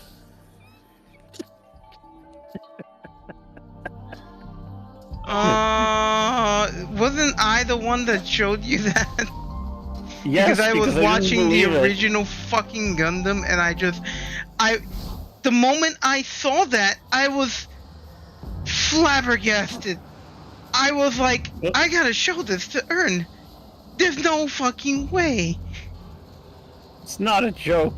Still, not a joke. They're like, have you ever heard of a man named Adolf Hitler? He was a fascinating military mind and tactician. It is just waxing poetic. These guys in fucking space being like, ah, yes, Hitler. Right. That guy was interesting. Like, wow. They ruined their cause completely. You're supposed to sympathize with them because they're being oppressed. And then it's like, no, now you're just Nazis. Yeah, literally. The oppressed become the oppressors. Ooh. Such deep messaging. So edgy. Yeah. God. I mean, it's true and it happens, but come on, man. Have you ever heard of Hitler? Oh. And he's not making up these words. It's exactly that. No, I believe it. Yeah, I am fine with having not watched the Man, the original fucking Gundam needs a remake. Yeah. But hey, we got that partially in Gundam The Origin, and now I hate Char even more. He is a reprehensible human being. Oh, he is awful. And he was always awful. Well, he was always awful, but they just made him worse, and they still glorify this. He's a Nazi, too, fucking. Oh god, now you just remind me of Char's Counterattack, and I fucking hate that movie, despite the fact it seems like it's so fucking popular and loved for whatever reason, and I don't really get it. That show... It's like considered essential watching for a Gundam fan, which is embarrassing. It's essential watching only if you want to fucking find out if for Unicorn, but even then, it's like not that fucking essential. So that you know Char is a pedophile, that's how you fucking know. Oh, he's not just a pedophile, he's a weird fucking pedophile. He's a pedophile with mommy issues. Oh god, does he have mommy issues?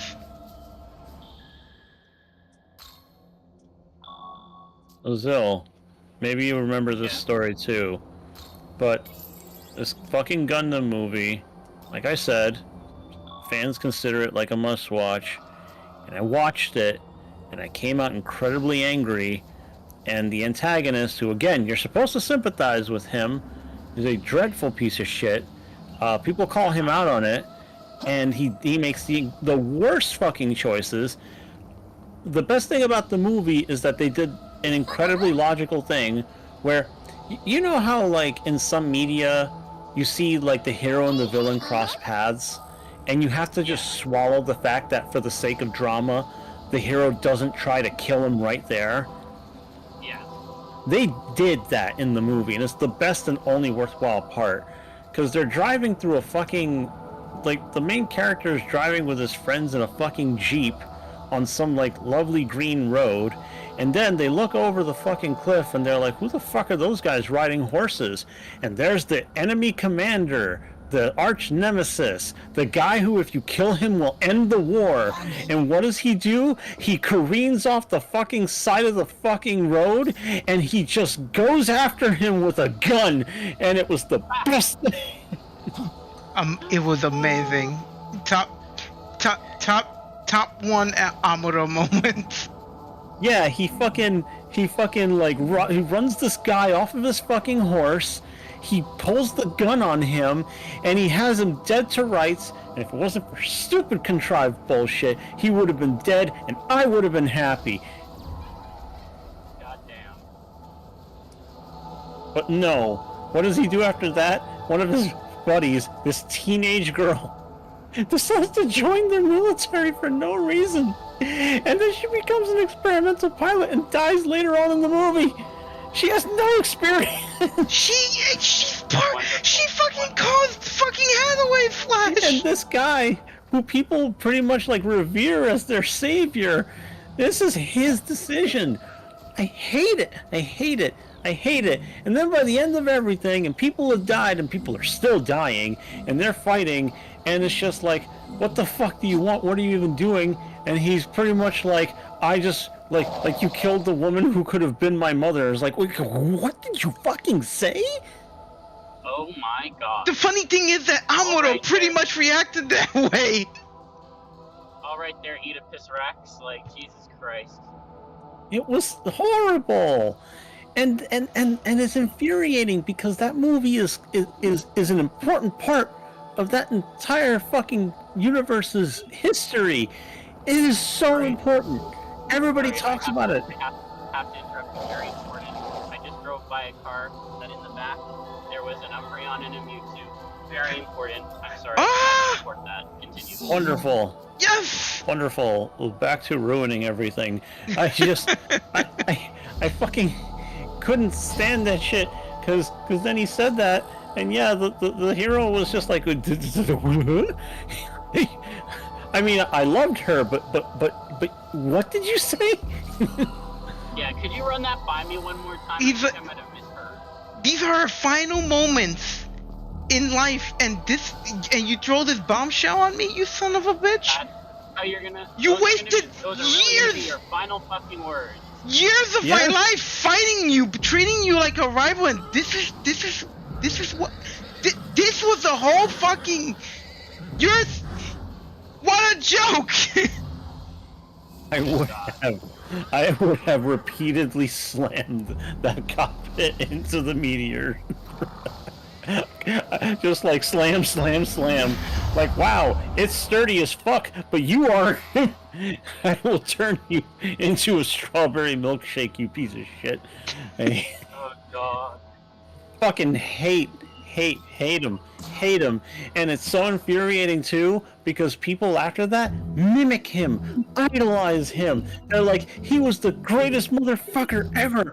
We need to clone him. We need to emulate him. We need to use his image. And he was so fucking pathetic and unlikable. I hate him. Yeah, oh god. And you know, that's another thing that you watch because of me. Because I complained to you how pissed off I was that I wasted like 2 hours of my life watching that because it was so goddamn essential and shit. And it's like, I fucking hate this movie. I never want to watch it again. Yeah, this is it? This is what you got for me? I bought the kit. Yeah. I watched it because when I went to Meeple Mart and I bought the kit for one of the Gundams from there, one of the customers straight up like actually talked to me for once, and I was like, you know what, yeah, alright, I'll watch this fucking movie. I don't take these recommendations seriously usually, but okay, let me see. And boy, oh boy, what a fucking waste. What bad taste people have. God. Unfortunately, yes. God. You know, Gundam Gundam's quality is all over the place, and I'll tell you what, I love the side stories way more than the main stories. Yeah, that is the thing about that whole franchise. That you can either watch like, okay, wait, how many? There's like 70 episodes in the first show, and then there's like what, 40 in the next? Yep. You could either watch like 200 episodes of garbage, or you could watch 13 episodes of a finely crafted story. Or you could watch 6 episodes, half hour each, and cry. But the main story shit is like, what is going on here? Yeah. Oh boy. Also, the timeline is so big and can be filled in by so many stories that you can't just watch them in order and feel satisfied.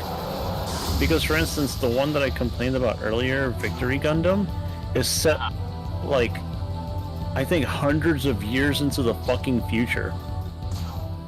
Yep. And then you'll be like, oh, we're coming up with a new Gundam series. Oh, wow, when does that take place? Hundreds of years before. What? Yep. So the Gundam time. So if you were to look at all the stuff released chronologically and try to watch it, you will only get confused. And then it gets even worse because it feels like the stuff they made in the past is way more advanced than the stuff they had in the future. Oh, I hate that shit. Yeah. Like, it's cool shit. Like, for real. But then there's like these concepts and these other stories that they come up, and I'm like, wait, hold on. How come nobody talks about this stuff? This was ridiculous. This thing is absolute monstrosity. This thing is like a space station in itself, less of a fucking giant robot. What are you doing? What the fuck? How did you lose the war? How was it a war? There's no way you could fight that thing, right? What the fuck? But let's ignore that. We got a new guy in a mask to fight.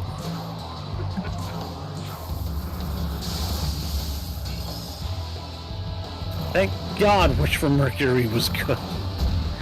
Thank fucking God. Plenty of people pop their Gundam cherries with that.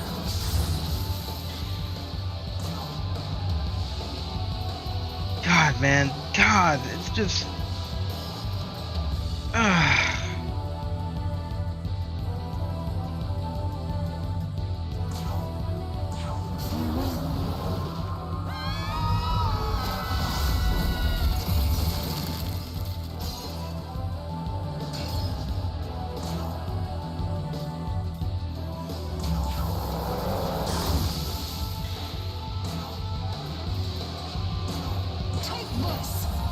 Hazel. Yeah. I just wanted to know if you would like to hang out and drink tequila, fill our bellies with diet soda, and play Ratchet and Clank for the PS5. Oh, absolutely.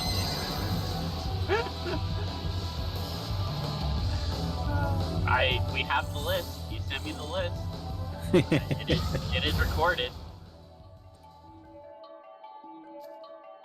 I bet he's just diet soda.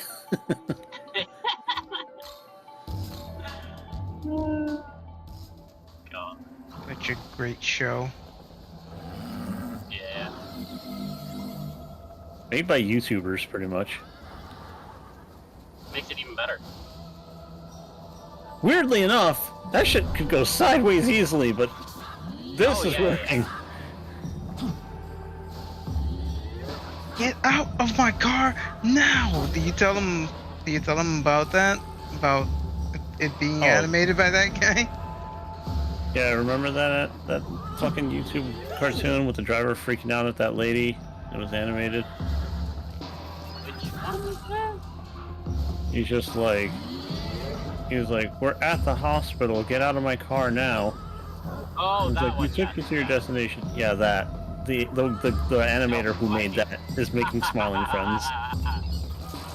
Oh, beautiful. Which, knowing that, these shows' animation and style makes total sense. Oh yeah. Also, I think the guy who does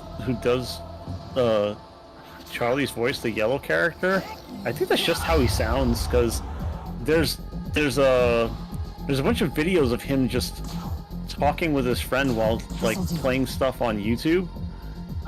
And it's just him, the character. He has the same exact voice. So good. And then it's even funnier because there's little drawn caricatures of all the people in the call, and his is done with a big nose, and that's what his character has, is an exaggerated nose. Yes.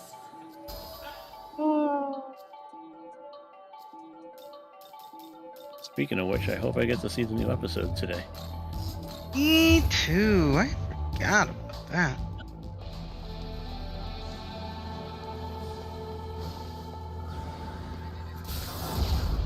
So what you gonna be eating, Zil? What's your breakfast going to be? I honestly have no idea. I just looked at, basically my friend was like, where would you like to go? And I was like, I will go wherever you would like to recommend. And he was like, okay, here are 7 places to pick from. And I looked and I was like, which one has the nice pictures? So I picked the one with the nice pictures. Or in my opinion, the nicest pictures. But I didn't even look at the menu. I was just like, well, that one looks cute.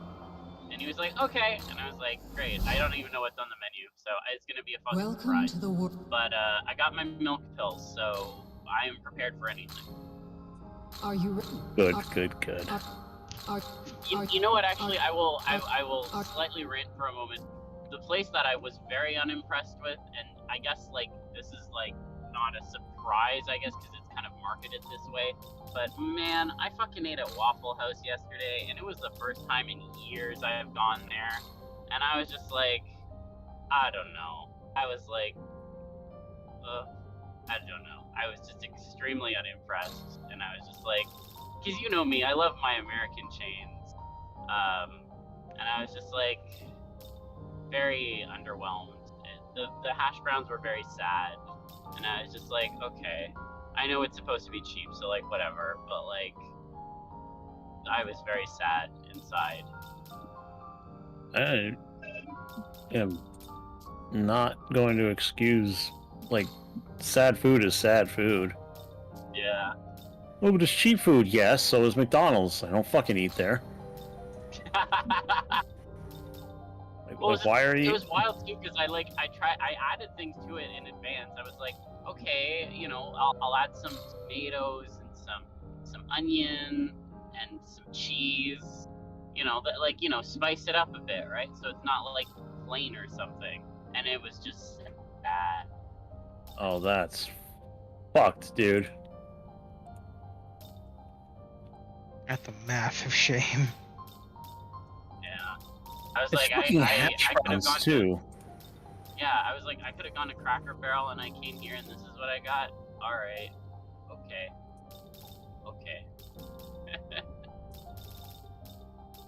I don't know.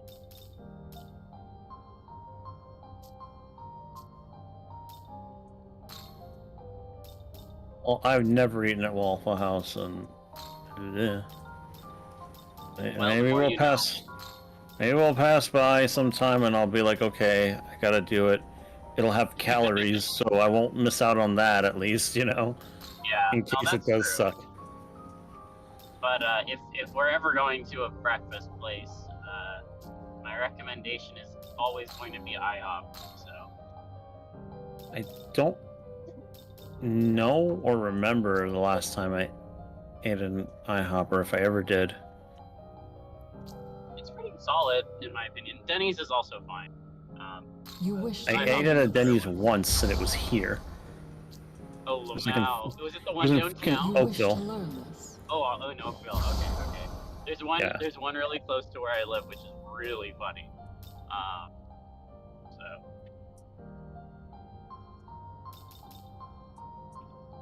Denny's. Ugh. I am going to save and stop here. I have done a lot. Works for me. I should eat something. You've done Oh. well. I also want to eat something, so I'll probably do that shortly. But for now, I'm still trying to power through this painting. Hell yeah. I have to save like a million times. yeah. I just don't trust myself. Did I save? Did I save? 5 minutes later and dies. Did I save? Please tell me I saved.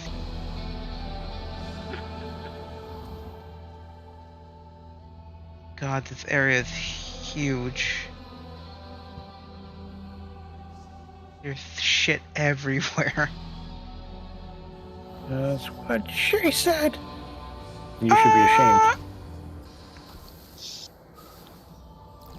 I'll wear a diaper next time then.